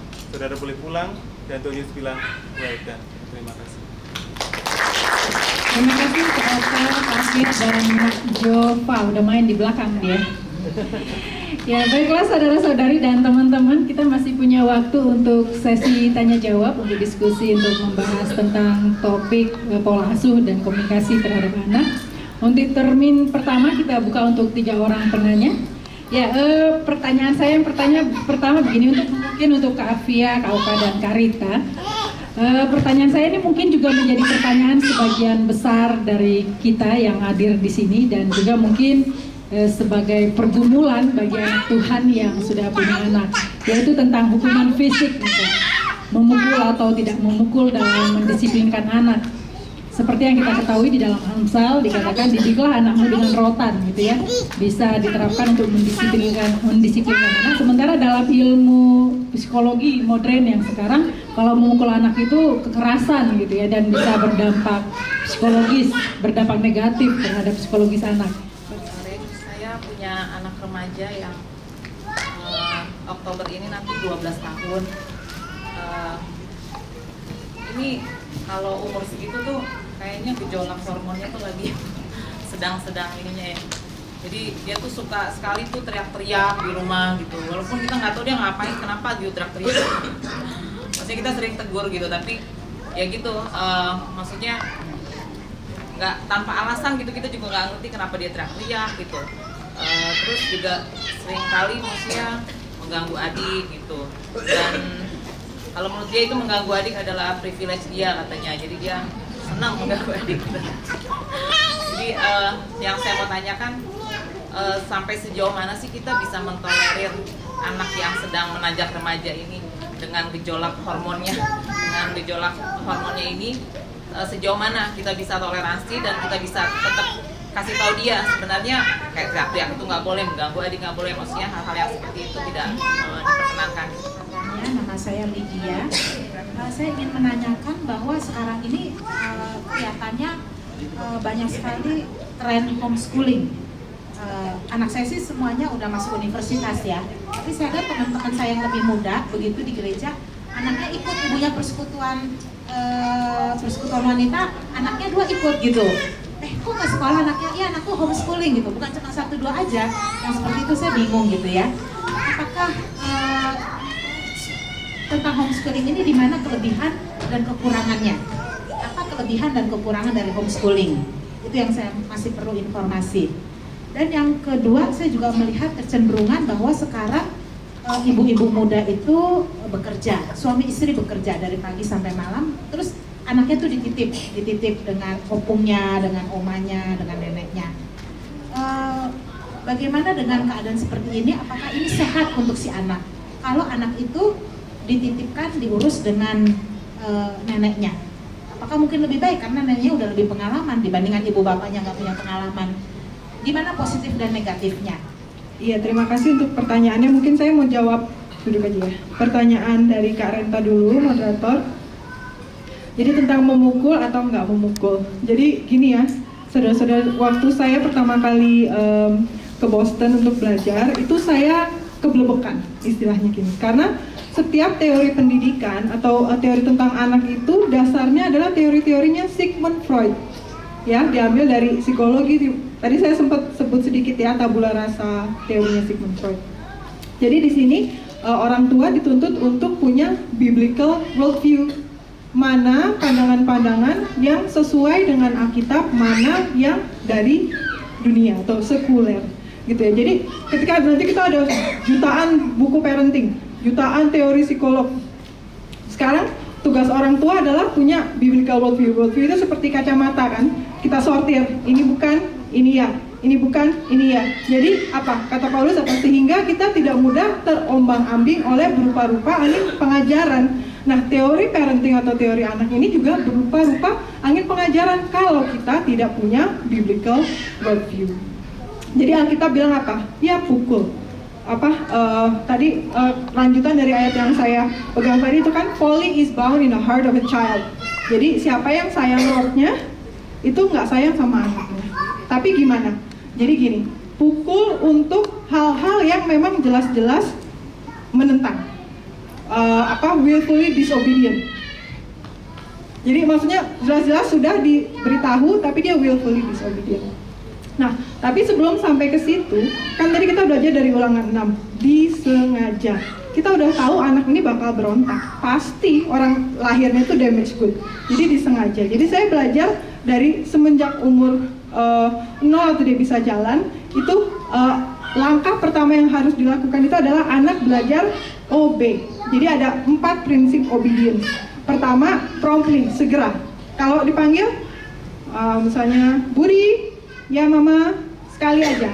Kalau kita hitung, mama hitung ya, 1, 2, 3 itu kita udah ngajarin dia untuk delay obedience, segera. Yang pertama, yang kedua gladly, senang hati. Kalau yang itu jadi itu nggak gladly, itu nggak obedience. Yang ketiga without arguing, ya tapi, nah itu arguing. Yang keempat thoroughly, tuntas, diminta tolong ini dikerjakan dengan sebaik mungkin seperti untuk Tuhan. Jadi prinsipnya adalah ketika anak belajar mematuhi otoritas orang tua yang kelihatan, dia kemudian akan belajar mematuhi otoritas Tuhan yang dia tidak bisa lihat. Itu ya, jadi sebelum kita sampai ke pukul apa nggak pukul, ada banyak hal yang kita harus sengaja proaktif dirancang supaya anak jadi pukul kalau memang sudah kita tata, sudah kita latih, dia tahu konsekuensinya tapi dia masih willfully disobey. Jadi dengan jelas-jelas dia tentang otoritas, untuk itulah pukulan ya. Dan itu bukan child abuse, ada caranya gitu. Nah, jadi saya belajar banyak juga dari kan orang tua pasti melakukan kesalahan ya, tapi ada baiknya kita belajar dari kesalahan orang lain. Jadi kita nggak perlu belajar dari kesalahan kita, diminimalkan. Terus itu ya tadi. Saya tambahkan sedikit dari sisi bapak ini, karena bapak kan yang biasanya seperti itu. Nah, seperti ini. Seringkali kami yang belajar adalah karena tadi kan diulang-ulang dan disengaja. Jadi kita sudah tahu nih, misalnya nih, saya punya anak yang sudah jatuh dalam dosa. Jadi kalau saya bawa ke toko, kira-kira apa yang akan dia lakukan? Ya pasti menyentuh kan. Jadi jangan berharap dia tidak menyentuh. Jadi bapak ibu harus sudah siap di tikungan. Jadi ketika datang, ini pasti akan sentuh. Jadi mikir duluan, ini adalah kesempatan untuk ngajarin anak taat. Jadi sudah disiapkan dulu, nanti akan ada banyak hal yang menarik, jangan disentuh ya. Ini adalah ketika dibawa ke toko untuk melatih dia taat.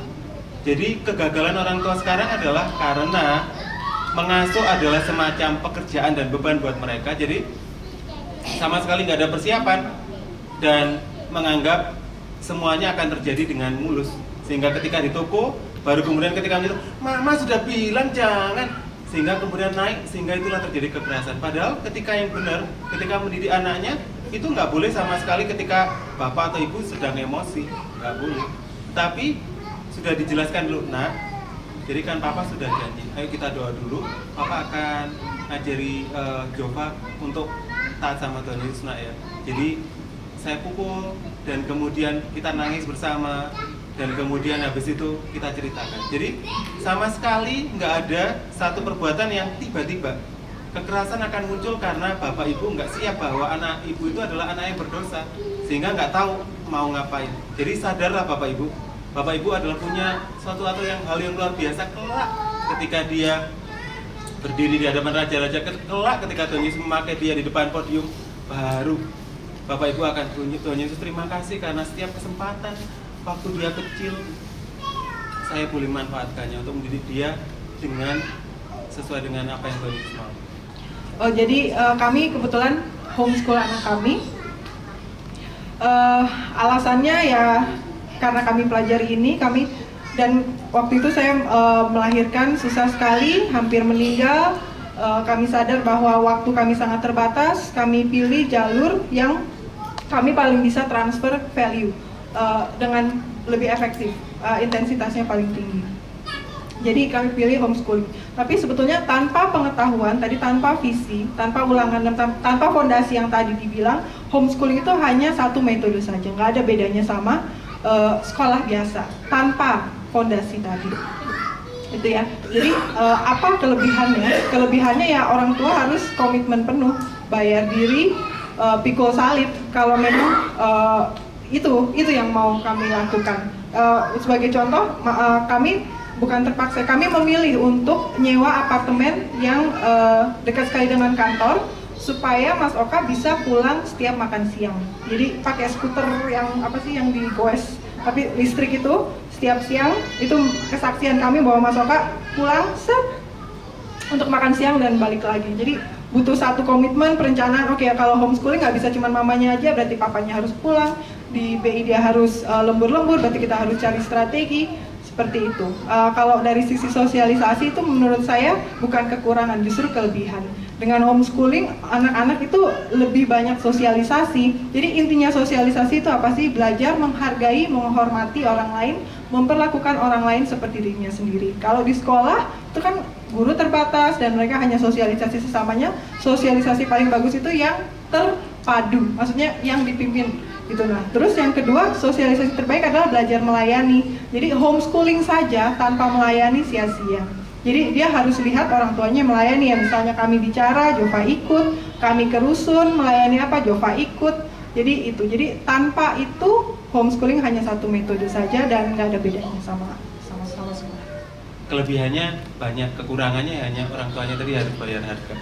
Jadi kami khusus memang mengambil homeschooling karena kami berada di Amerika pada saat LGBT disahkan, sehingga artinya kalau dia masuk ke public school artinya harus mengakui bahwa kebenaran versi pemerintah Amerika, cowok boleh sama cowok, cewek sama cewek. Jadi keluarga-keluarga Kristen mulai menarik, sampai akhirnya mereka baru sadar, loh iya ya, baru sadar ya, pendidikan itu kan sebenarnya hak kami, kenapa kami berikan? Dan akhirnya kami belajar, loh kok justru orang-orang yang homeschooling nih yang menemukan pesawat, menemukan lampu. Bapak Ibu bisa melihat nih, kalau zaman dulu karena Alkitab Judeo-Kristiani itu mereka menganggap nama baik adalah warisan yang paling utama. Jadi kalau ada kata shoemaker itu artinya bapak ibunya penjual pembuat sepatu. Jadi keahlian itu yang diturunkan, itu yang dihomeschoolkan ke anaknya. Jadi anak-anaknya nggak pernah belajar sekolah ya karena belajar dari bapak ibunya. Dari sana akhirnya kami melihat, oh ini toh ternyata homeschool itu. Jadi salibnya adalah kami harus ikut terlibat ketika mendidik anak. Jadi bukan lagi diserahkan ke orang lain untuk mendidik.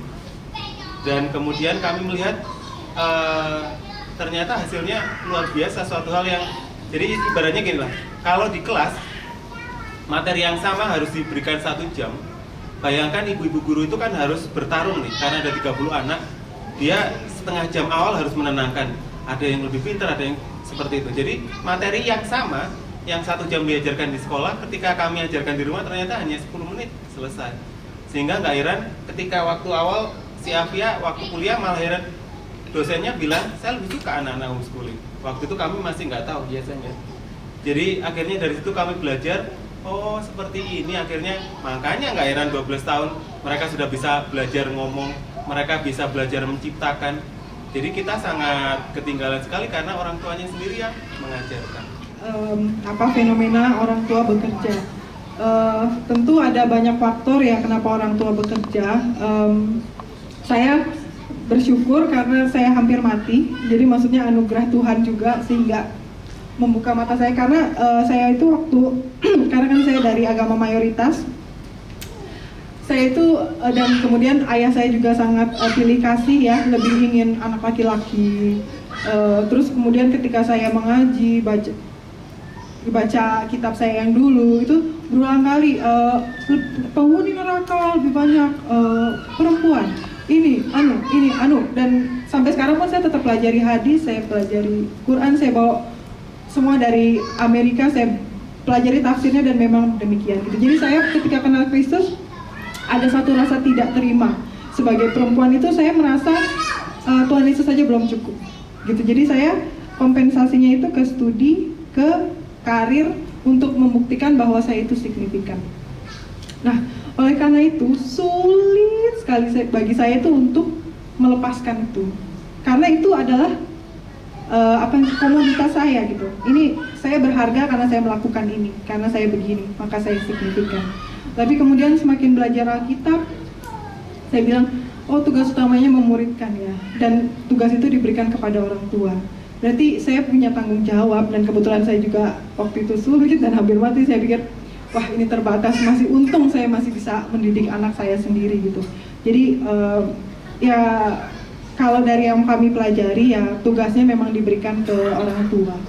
Itu tugas kakek nenek ya sudah selesai di orang tuanya itu. Kecuali ya menurut saya kasus-kasus khusus, sebisa mungkin kalau untuk kami dan apa yang kami pelajari, orang tua yang bertanggung jawab mendidik anak-anak. Nanti di hadapan Tuhan Yesus ya kami akan menjawab apa saja yang kami sudah lakukan untuk mengenalkan Kristus ke Jova. Jadi intinya adalah bukannya tapi intinya saya bertanggung jawab untuk menjadikan segala bangsa murid mulai dari anak saya itu. Sadar nggak bahwa menjadi ibu rumah tangga itu sebenarnya bukan pilihan. Ketika bapak ibu menikah, menjadi ibu rumah tangga ya sudah satu paket dengan menikah. Menjadi bapak rumah tangga juga satu paket. Bekerja, ibu yang bekerja baru itu adalah pilihan. Tetapi kami juga bergumul itu. Tapi akhirnya kami berdua bergumul Tuhan Yesus, terus buat apa nih kami belajar mengenai parenting segala macam, dan akhirnya bahwa hal itu bisa mengubah satu bangsa. Tuhan Yesus beri jawaban nih.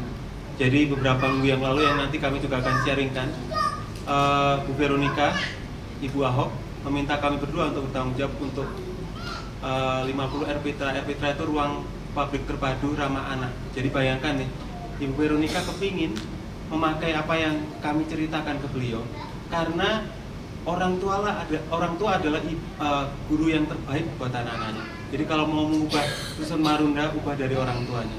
Jadi tadi akhirnya kami tahu udah Kavia nggak usah kerja, tapi melayani. Itu yang bisa saya ceritakan, bahwa ternyata nggak bekerja pun juga nggak berhenti sampai di situ. Pada saat anak-anak usia ada 10-12 karena sudah termasuk remaja awal, jadi semua orang tua itu tolong bantu mereka, karena mereka itu sebenarnya sedang ini dia dari gimana ya, secara fisiknya berubah ya. Jadi dia sedang dia ada di dalam masa transisi. Tadinya dari masa kanak-kanak, sekarang sedang memasuki kehidupan yang dewasa. Salah satunya perubahan fisiknya. Dia sedang lagi agak belajar dan bingung dengan perubahan fisiknya, karena kan ada yang udah 12 tahun sudah ada menstruasi, atau nanti yang laki-laki kan ada dengan ininya yang istilahnya mimpi basah atau yang lain. Nah itu jadi kita harus mengerti mereka gitu loh. Jadi intinya kalau anak-anak seperti ini, kita yang harus mengerti mereka dengan tanya. Jadi jangan kita yang harus mereka. Jadi gini, kita sebagai orang tua itu adalah suatu hak istimewa yang Tuhan sudah berikan kepada anak ini, karena anak ini kan adalah milik pusaka Tuhan yang dititipkan kepada kita, dan satu-satunya nanti Tuhan juga akan minta pertanggungjawaban dari kita adalah sebagai orang tua, kemana nih kamu bawa ini, nilai-nilai kekekalan apa yang kamu ajari. Nah kita sekarang mau memberikan yang terbaik untuk anak kita dengan tahu masa-masanya mereka. Nah pada saat kalau mereka dari masa pubertas itu, mereka sedang lagi belajar tentang ininya,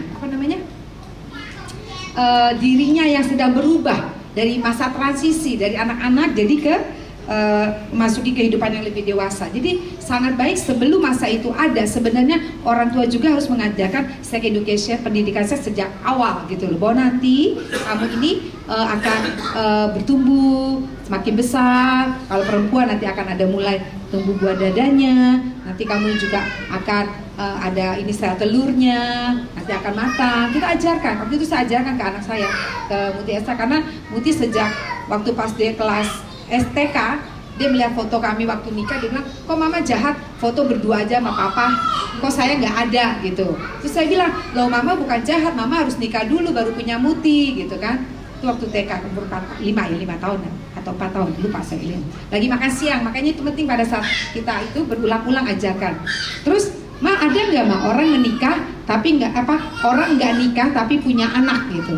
Ada, tapi ya udah kamu belajarin yang biasanya nikah dulu baru punya anak. Udah ingat aja itu ya. Oke. Lalu dia tanya, "Ma, bagaimana jadinya anak?" Itu masih kasih Ma SD. Udah saya, "Tuhan tolong saya supaya apa yang saya ajarkan jangan sampai salah seumur hidup," gitu kan.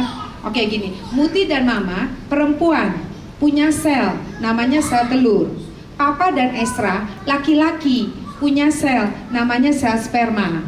Sel telur dan sel sperma ketemu, itu namanya zigot. Nanti zigot itu berkembang menjadi embrio, itulah calon bayi. Sekarang Mama tanya, Muti tahu nggak artinya sel? Enggak, Ma, sabar ya. Kamu baru TK kecil, TK besar, kelas 1, kelas 2, kelas 3, kelas 4, kelas 5, kelas 6. 7 tahun lagi kamu akan belajar tentang biologi. Kamu jadi tahu artinya sel. Dan luar biasa pada saat SMP, dia begitu bangga, "Mama, saya sudah dapat 9 reproduksi anak ayam." Dan itu dari, apa maksudnya kan, melekat gitu loh apa yang diajarkan sejak kecil gitu. Jadi kita harus, kalau misalkan dia teriak-teriak, jangan teriak, jangan. Orang kita malah nanya, "Kenapa? Tadi mamanya kamu teriak." Jadi kita harus mengerti dia. Kita harus tahu alasannya kenapa dia teriak. Jangan apa yang dimunculkan kita larang-larang, kita stres. Iya kan? Jadi kita tanya, "Kenapa kamu teriak?" "Oh ini mah gini-gini." Kita tanya sama dianya itu ininya. Jadi kalau misalkan juga usia mau pacaran gitu ya, jangan pacaran. Iya, dibilang jangan tanpa ada apa, dia pasti akan cari. Kita harus masuk. Jadi pada saat usia remaja, orang tua itu harus berusaha dia bisa masuk kepada anaknya sehingga anaknya bisa punya komunikasi sama kita. Jangan ya, dan juga kita harus mulai pola asuhnya berubah. Saya banyak belajar karena saya mungkin ngajarin di PAUD. Jadi saya suka lupa bahwa anak saya bukan anak PAUD gitu ya. Jadi kalau di rumah itu dia langsung bilang, "Mama, kami sudah jelas, kami bukan anak PAUD." Udah tahu Mama ujungnya ini. Udah. Oh udah. Tapi kan Mama belum jelasin. Itu Mama jelasin ke anak PAUD, "Mama, kami udah tahu. Ingat ya, Ma, kami sudah besar." Nah, jadi saya mulai berubah. Oh iya ya. Kalau di rumah anak saya bukan PAUD gitu loh. Jadi kita juga harus rubah pola ininya. Salah satunya adalah anak akan respect sama kita. Kalau kita salah, kita harus ngaku. Karena kami waktu sejak kecil ngajari ke mereka, Mama Papa sedang belajar menjadi orang tua yang menyenangkan Tuhan Yesus. Muti Esra sedang belajar jadi anak yang menyenangkan Tuhan Yesus. Namanya belajar pasti ada salah. Kalau Mama Papa salah, Muti Esra harus menegur dengan cara yang sopan. Kalau Muti Esra salah, Mama Papa akan menegur dengan cara yang sopan. Ini kita harus ngomongkan. Tapi pernah anak saya negur saya marah-marah. Katanya kalau Mama Papa salah dikasih tahu. Ini marah-marah. Ya udah, kita nggak mau kasih tahu Mama Papa lagi. Iya juga ya. Nah, kita juga harus ingat dengan apa yang kita ini kan. Sampai pernah juga bilang, waktu itu saya pas ada di keluarga ngingetin juga kalau orang tua, anak-anak itu kasih kesempatan punya pendapat, punya ini. Waktu itu anak saya, entah Muti atau Esra, waktu itu ada benar, saya nggak mau terima. Udah, Mama nggak boleh lagi khotbah di keluarga. Bilang, Mama, orang tua, tolong ya kasih kesempatan anaknya mengungkapkan pendapat. Ini kita ngomong, Mama nggak ngasih ini nih. Pokoknya Mama nggak boleh lagi khotbah di keluarga tentang ini. Saya bikin ini, oh iya juga ya. Mudah-mudahan ini kok anak jadi kayak gini. Tapi kalau orang dia mau ngeliat kekonsistenan kita, apa yang dikatakan dilakuin nggak gitu. Akhirnya saya belajar, oh ya udah, Mama maaf deh. Gitu dong, Mama sebenarnya hanya satu, susah minta maaf, kalau udah salah ngaku aja. Kita juga nggak nuntut apa-apa, hanya cuma mau bilang, ya maaf, udah mah cuma itu gitu loh. Nah jadi kita juga sebagai orang tua harus kasih contoh gitu ke anak-anak. Apalagi kalau anak remaja itu yang sangat penting itu dia mesti dimengerti. Karena tanpa saya sadari, pada saat anak saya sudah besar, saya suka ini mau ngasih nasihat aja gitu loh. Padahal dia lagi cerita, Mama tadi ada teman saya tuh nunjuk teman saya gitu. Saya bilang, nggak boleh dong bilang gitu temanmu gini. Mama gimana? Saya menceritakan yang sudah terjadi. Mama jangan berespon. Saya hanya cerita, mamanya cukup mendengar. Oh iya ya. Nah saya suka banyak diajar. Iya ya. Ya Mama denger aja. Ini gak usah berespon. Kita mau cerita. Kalau kayak begini nggak asik nih cerita sama Mama. Mendingan sama Papa. Nah jadi memang pernah saya dulu begini. Kenapa sih kalian kok nggak mau cerita sama Mama? Saya nanya. Abisnya kalau Mama nasehat aja. Terus padahal kita nggak bisa mengubah yang sudah terjadi. Kita juga nggak bisa mengubah respon orang. Nah, nggak boleh dia mukul. Kalau dia mukul gimana? Nggak bilang nggak boleh. Itu udah respon. Mama denger aja ya. Kita ini oh ya. Ada sekarang sudah mulai anak-anak bisa bicara sama saya karena saya tipe langsung apa? Ngomong, nasihatin. Ini kita nggak butuh nasihat, maka kita udah tahu dia salah, cuma mau cerita. Jadi mama jadilah pendengar aja, itu sih. Jadi kita harus jalin relasi ya. Kalau misalkan juga soal masalah pacaran ini, jangan dibilang jangan ini, terus kita, lu ada lagi, kalian ada cewek yang ini. Jadi dia merasa, ternyata papa mama ini ya, apa? Kayak kita di pihak dia gitu loh, supaya dia bisa terbuka. Kalau kita bilang, nggak boleh, belajar. Saya ngomong gini karena saya selalu juga begitu ke anak saya. Akhirnya mereka ada yang banyak cerita. Makanya kalau ini kita harus terbuka lah anak-anak, ya. Karena apalagi kan tadi kita udah sama-sama tahu tujuannya di dalam berpacaran apa atau apa, kan nilai kekekalan. Suami istri di dalam Tuhan untuk meregenerasikan pemuritan kepada anaknya. Anaknya regenerasikan lagi nanti ke cucunya kan, ke anaknya cucu dicicit jelas. Itu sih. Jadi orang tua harus mengerti anak. Jangan anak mengerti orang tua. Karena anak belum pernah jadi orang tua sudah pernah jadi anak. Itu ya itunya. Nah mungkin kalau tadi yang dalam hal yang apa? Yang hukuman itu mungkin dalam memberi hukuman selalu kayak tadi harus dikasih tahu dulu. Kita ini bukannya orang tua yang suka menghukum, tapi harus dikasih tahu ada hukuman, ada juga pujian. Jangan hanya kerjanya hukum aja, giliran anak melakukan sesuatu memang udah seharusnya. Nggak bisa. Ya harus bilang makasih ya. Makasih lu papa lagi. Jadi harus ini. Jadi anak ini merasa kita itu mendisiplin tapi juga dengan kasih. Ya, jadi harus hukuman itu juga kalau saya sama anak saya minta kamu maunya diapain gitu, sehingga dia tahu sebenarnya mama nggak mau pukul kamu, tapi karena kamu kan sendiri tujuannya kita mau menolong dia supaya nggak ngulangin lagi. Dan selalu yang dicari apa? Pukul apa? Pukul pantat. Kenapa? Kata ibu guru pukulnya di pantat karena di pantat banyak daging jadi nggak terlalu sakit. Sudah, kita kan bukan mau babak belurin anak kita kan. Dia pikirnya itu ya sudah gitu. Jadi kasih dia mengemukakan pendapat, kasih terlibat anak itu supaya dia tahu hukuman itu bukannya kita seneng, ini hanya untuk ngingetin kamu. Pernah dia bilang, mama kalau mama mau ngingetin pelototin mata aja ya. Saya udah melotot. Dia anak memang mama udah melotot ya? Kok nggak kelihatan melototnya? Jadi ganti ya udah jadi ganti. Nah jadi kita ngomongin aja karena kan kita tahu tujuannya nilai kekekalan. Ingat loh, teladan, role model, anak ngelihat kita, hati-hati. Kita terhadap suami atau suami terhadap istri, hati-hati. Anak melihat kita. Nah, misalkan juga untuk yang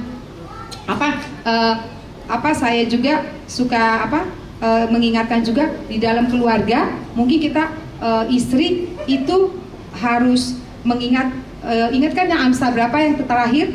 Istri yang cakap, ingat? Amsal 31 mulai dari awas ya 10. Istri yang cakap siapakah akan mendapatkannya? Dia lebih berharga daripada permata. Hati suaminya percaya kepadanya. Suaminya tidak akan kekurangan keuntungan. Dia berbuat baik kepada suaminya dan tidak berbuat jahat sepanjang umurnya. Jadi kita sebagai istri-istri, kalau kita juga, ini ingat loh, ini dilihat sama anak. Kalau kita berbuat yang jahat kepada suami, nanti anak akan meniru, anak akan melihat. Nah, jadi salah satunya, saya waktu itu berbuat jahat kepada suami saya, ya. Saya itu dulu kalau marah sama suami saya nggak masak. Terus suami saya bilang, waduh mama, kasihan banget nih suami-suami di seluruh dunia kalau nggak masak, pada sakit dong, kan nggak makan gitu ya, gitu. Terus kata suami saya, mama mau marah boleh, tapi kewajiban jalan terus. Marah yang boleh, tapi kewajiban jalan terus. Ya udah saya belajar ya, oh iya ya, kan saya nggak boleh berbuat jahat. Saya berbuat jahat waktu itu nggak masakin. Sekarang enggak loh, ini waktu itu ya. Sekarang udah tahu saya harus berbuat baik sama suami. Terus juga istri-istri itu kan kekuatannya di cerita ya. Jadi kalau kita berbuat baik kepada suami dan tidak berbuat jahat kepanjang umurnya, kalau ada masalah suami jangan ngegosip ke yang lain ya. Bukannya penyelesaian, malah kejelekan suami tergosipin sampai seluruh RT, dari keluarga ke provinsi, ke negara sampai ke yang lain gitu ya.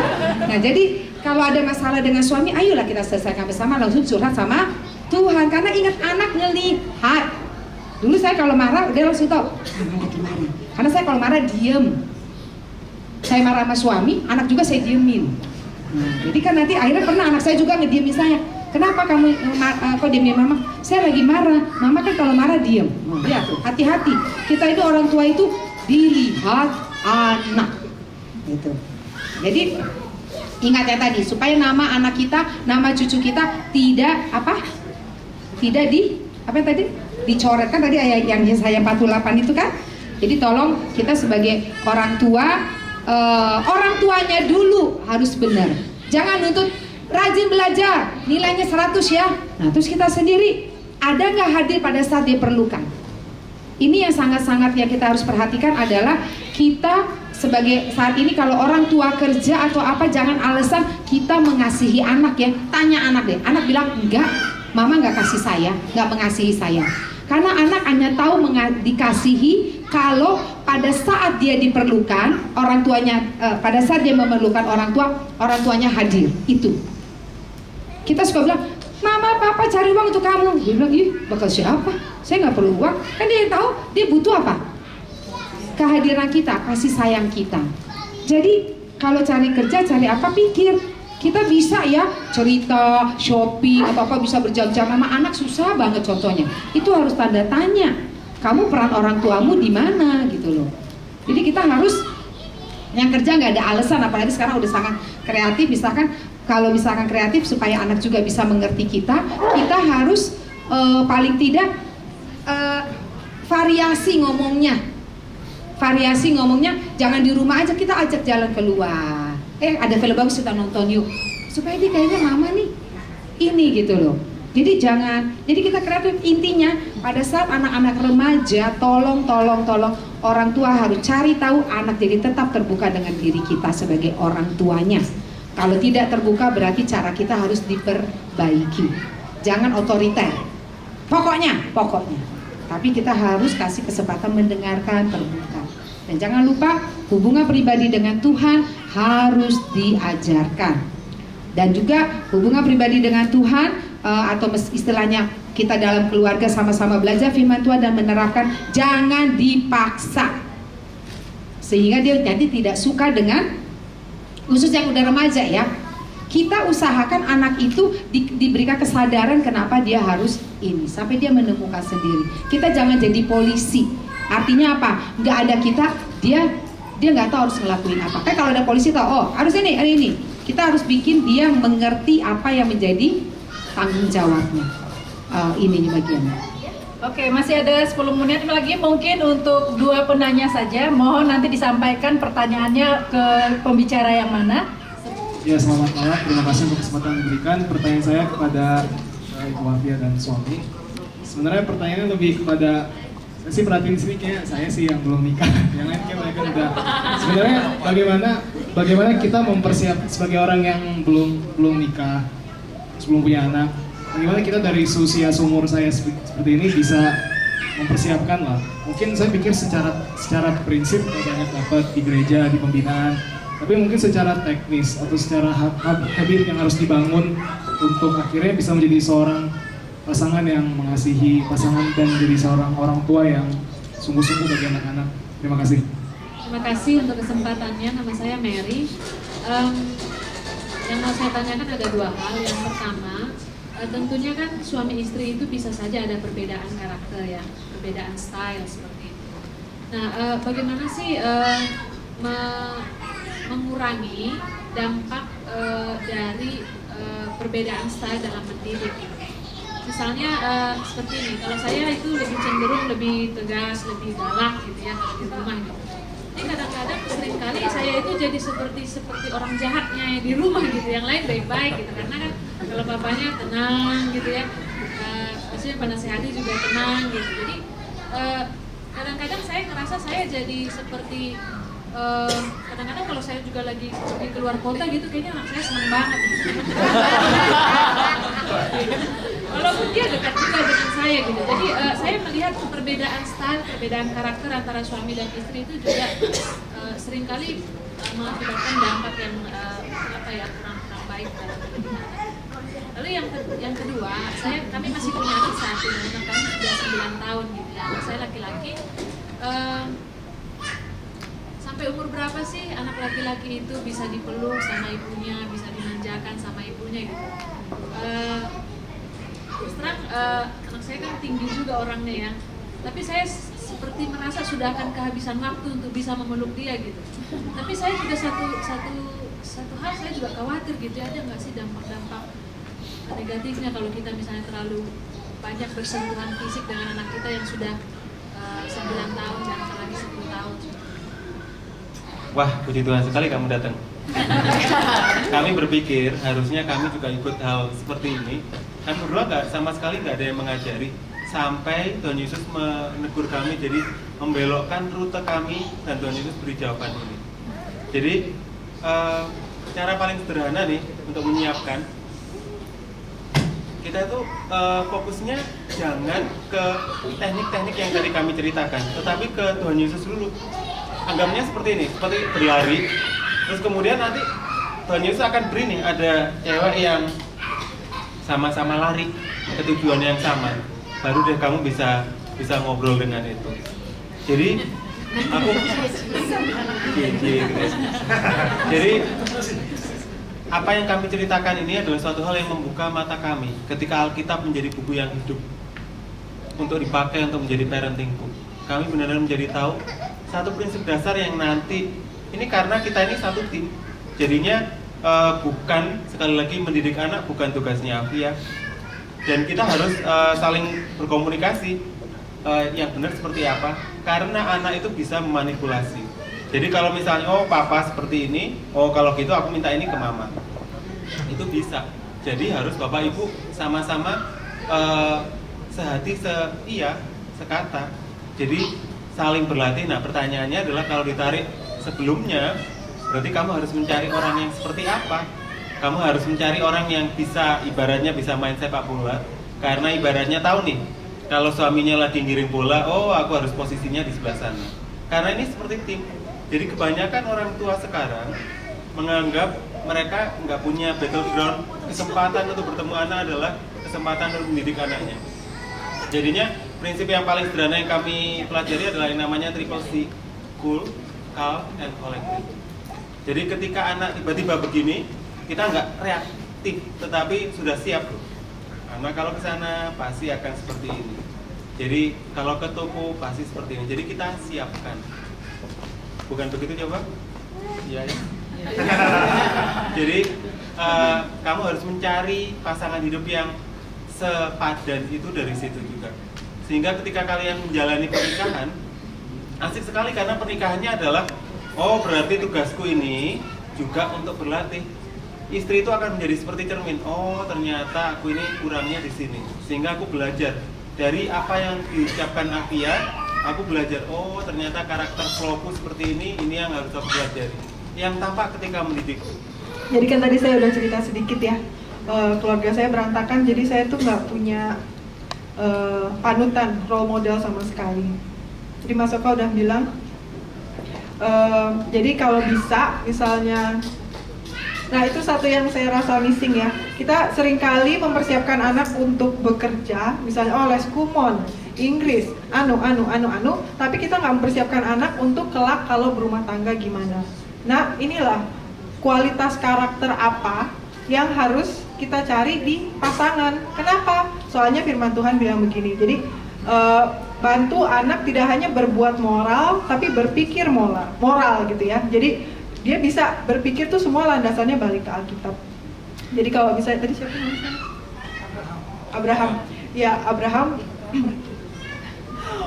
Pelajari benar-benar firman Tuhan, baca Amsal 31 tadi ya yang Karita udah bilang.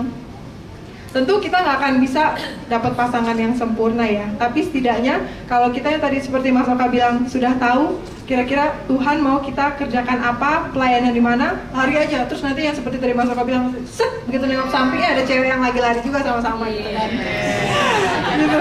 Jadi intinya gitu, jangan fokus ke teknik-teknik apa-apa, tapi fokus ke Tuhan Yesus, panggilan, terus pas nengok ternyata ada yang lari bareng. Terus sama kualitas karakter itu yang berdasarkan Alkitab. Terus sebelum ketemu ya mempersiapkan diri supaya kita juga jadi pasangan yang yang layak buat dia gitu, punya kualitas karakter yang seperti Kristus inginkan juga. Dan kalau bisa ada misalnya keluarganya Abraham jauh atau apa, dan di sini ada keluarga-keluarga yang bisa jadi panutan, ditempel aja. Jadi maksudnya itu juga saya tuh berdoa ya, maksudnya Tuhan Yesus tolong saya ini baru, tolong berikan saya mentor-mentor. Kadang saya juga nggak dapet, jadi tapi saya akhirnya belajar dari misalnya Susana Wesley, ibunya John Wesley, Charles Wesley ya. Jadi saya banyak baca buku biografi bagaimana orang tua membesarkan anak, dan kalau memang ada yang saya lihat keluarga, terus udah gitu interaksi suami istrinya bagus, anak-anaknya hormat, dan mereka pokoknya saya lihat ini berdasarkan saya tempel. Jadi saya tanya baca bukunya apa, terus ini gimana, saya main ke rumahnya. Jadi jangan malu itu, jangan malu untuk melakukan itu. Jadi itu yang saya lakukan, Tuhan menolong saya lewat cara itu juga. Yang kelupaan tadi adalah, saya baru ingat nggak ketika kami tadi ulangan nama itu kan berulang-ulang dan berpola. Baru ingat ketika tujuannya itu Matius 28 kan, pergilah jadikanlah semua bangsa murid itu bahasa Inggrisnya disciple. Disciple itu satu kata dengan disiplin. Disiplin itu berpola. Jadi maksudnya adalah cari orang yang sepadan, yang mau tetap jadi murid. Murid itu artinya saya belum selesai nih, saya mau belajar. Jadi kalau ada orang-orang yang sudah merasa aku udah sempurna, bayangkan itu aja, itu nggak panggil jadikanlah semua bangsa sarjana atau selesai kuliah, enggak, tapi murid, artinya mau terus belajar. Jadi itu yang kita sering kali missing. Oke, aku sudah orang tua yang keren, aku sudah suami yang keren, enggak, aku juga terus belajar karena aku belum sampai sempurna itu. Jadi terus belajar, dan kalau misalnya suami istri ini akan menjadi cermin, oh kesalahannya di mana, itu yang harus diperbaiki. Oke, sebelum untuk yang Kak Mary, saya mau sebutkan dari apa yang tadi Afia sama Oka katakan khusus untuk Abraham. Jadi karakter Kristus itu harus ada dulu di dalam diri kita, sehingga karakter Kristus yang ada dalam diri kita itulah yang nanti kita harapkan juga terjadi di dalam diri pasangan kita. Jadi apa yang kita tuntut dengan pasangan, jangan aku mau dianya takut sama Tuhan, mau belajar firman Tuhan. Kita juga terlebih dahulu harus melakukan itu gitu. Jangan mau enaknya aja gitu loh. Aku mau yang pasanganku yang pinter, yang belajar, kitanya kagak ngapa-ngapain. Ya itu nggak sepadan, namanya jomplang. Apa namanya, nggak ini ya. Jadi kita, apa yang kita harapkan pasangan kita, aku mau dianya takut akan Tuhan, melayani juga. Ya kita juga harus takut akan Tuhan, dan kita juga harus pelayanan gitu. Jadi itu namanya sepadan. Ya aku maunya dia saat teduh, ya kita juga saat teduh gitu. Jadi apa yang Tuhan sudah harapkan di dalam firman-Nya, ya gitu kita harus lakukan. Dan pada saat nanti tadi sudah dikatakan sama-sama mau jadi murid, kalau ada salah tetap patokannya adalah firman Tuhan sebagai penyelesaian masalah. Bukan pendapatku, pendapatmu, tapi pendapat Tuhan bilang apa. Dan semuanya harus mau ngaku salah. Kalau memang nggak sesuai firman Tuhan ya. Oke. Oh iya, untuk perbedaan karakter Mary dengan ini, ya Mary berarti nggak beda jauh sama saya. Suaminya nggak beda jauh dengan Bang Polo ya. Jadi setelah anak sebenarnya itu sangat tidak baik di hadapan anak kalau dia melihat ada dua yang berbeda, karena yang tadi sudah dikatakan anak bisa memanfaatkan kita. Nah jadi segala sesuatu kita harus satu pola asuh. Dan kita kayak misalkan saya harus belajar jangan jadi pemarah. Beda ya, pemarah dengan marah. Kalau pemarah tuh tukang marah, senang marah, nada tinggi terus sampai anak bingung mana sih Ma yang benar yang salah, kayaknya semuanya nada mama tinggi gitu loh. Nah kalau sama bapaknya dia tahu mana yang ini mana yang ya. Jadi kita harus ngikutin suami ya. Kalau suami tenang ya kita harus belajar tenang. Tapi kalau suami salah nggak di dalam ajaran Tuhan, kita beritahu suami dengan cara yang sopan karena dia kepala keluarga. Nggak bisa ini, kita harus tunduk sama suami yang di dalam ajaran Tuhan Yesus gitu ya. Nah terus di dalam memeluk, jangan takut yang namanya orang tua mau sampai kapanpun peluk. Esther sampai sekarang juga saya peluk. Jangan takut, nanti kan ada bagaimana, ya dia anak gitu loh. Ya, tapi pelukan kita kan peluk yang kalau saya memang sampai sekarang tetap peluk. Dia juga bangun pagi, kalau misalkan ini sampai sekarang, misalkan ini saya, anak saya Esther, mama, udah seneng pipinya nempel ke saya. Dan itu dilakukan di depan semua teman pemudanya, udah biasa lakukan, nggak apa-apa. Dan saya bilang, jangan ya, itu tasnya jangan enggak lah. Itu anak. Ya, jadi nggak apa-apa sampai ini ya. Jadi ya yang penting kita bisa kasih tahu bahwa apa dia ya memang dia begitu, malah berarti memang kita dekat gitu loh relasi kita sama ini, karena selama ini dia mau menyatakan senangnya sama orang tuanya begitu. Memang begitu. Saya juga di depan siapa juga saya apa bibi kiri bibi kanan gitu sih ya. Jadi jangan takut ya, jadi kayak ada batasan ini enggak. Jika anak dibesarkan dengan celaan, dia akan belajar memaki. Jika anak dibesarkan dengan cemoohan, dia akan belajar rendah diri. Jika anak dibesarkan dengan permusuhan, dia juga akan belajar memaki. Jika anak dibesarkan dengan hinaan, dia akan belajar menyesali diri. Jika anak dibesarkan dengan dorongan, dia akan belajar percaya diri. Jika anak dibesarkan dengan pujian, dia akan belajar menghargai. Jika anak dibesarkan dengan rasa aman, dia akan belajar menaruh kepercayaan. Jika anak dibesarkan dengan dukungan, dia akan belajar menyenangi diri sendiri. Jika anak dibesarkan dengan toleransi, dia akan belajar menahan diri. Jika anak dibesarkan dengan sebaik-baiknya perlakuan, dia belajar keadilan. Jika anak dibesarkan dengan kasih sayang dan persahabatan, dia akan belajar menemukan cinta dalam hidupnya. Nah, jadi di dalam pernikahan jangan lupa itu kesempatan kita mempraktekkan kasih dan buah roh yang Tuhan harapkan dalam keluarga kita. Oke, puji Tuhan. Terima kasih untuk Kak Rita, Kak Fia, dan Kak Oka untuk sharing pengetahuan dan pengalaman yang begitu menarik. Bagi saya pribadi juga sangat menarik walaupun anak saya sudah remaja. Jadi memang sharing pengalaman dan pengetahuan ini kiranya menjadi berkat bagi kita ketika kita nanti mendidik anak-anak kita. Dan sedikit penutup dari saya, di dalam mendidik anak-anak kita, selain kita mengikuti perkembangan ilmu pengetahuan yang sekarang banyak sekali, jangan melupakan hikmat dari Tuhan. Karena firman Tuhan adalah dasar untuk mendidik anak. Kita berikan aplaus untuk pembicara kita dan kami kembalikan kepada Kak Okto. Kami dari panitia sedikit mau apresiasi, terima kasih buat pelayanan untuk Karita. Ini secara simbolis buat Karita dari kami. Terima kasih untuk pelayanannya. Ya.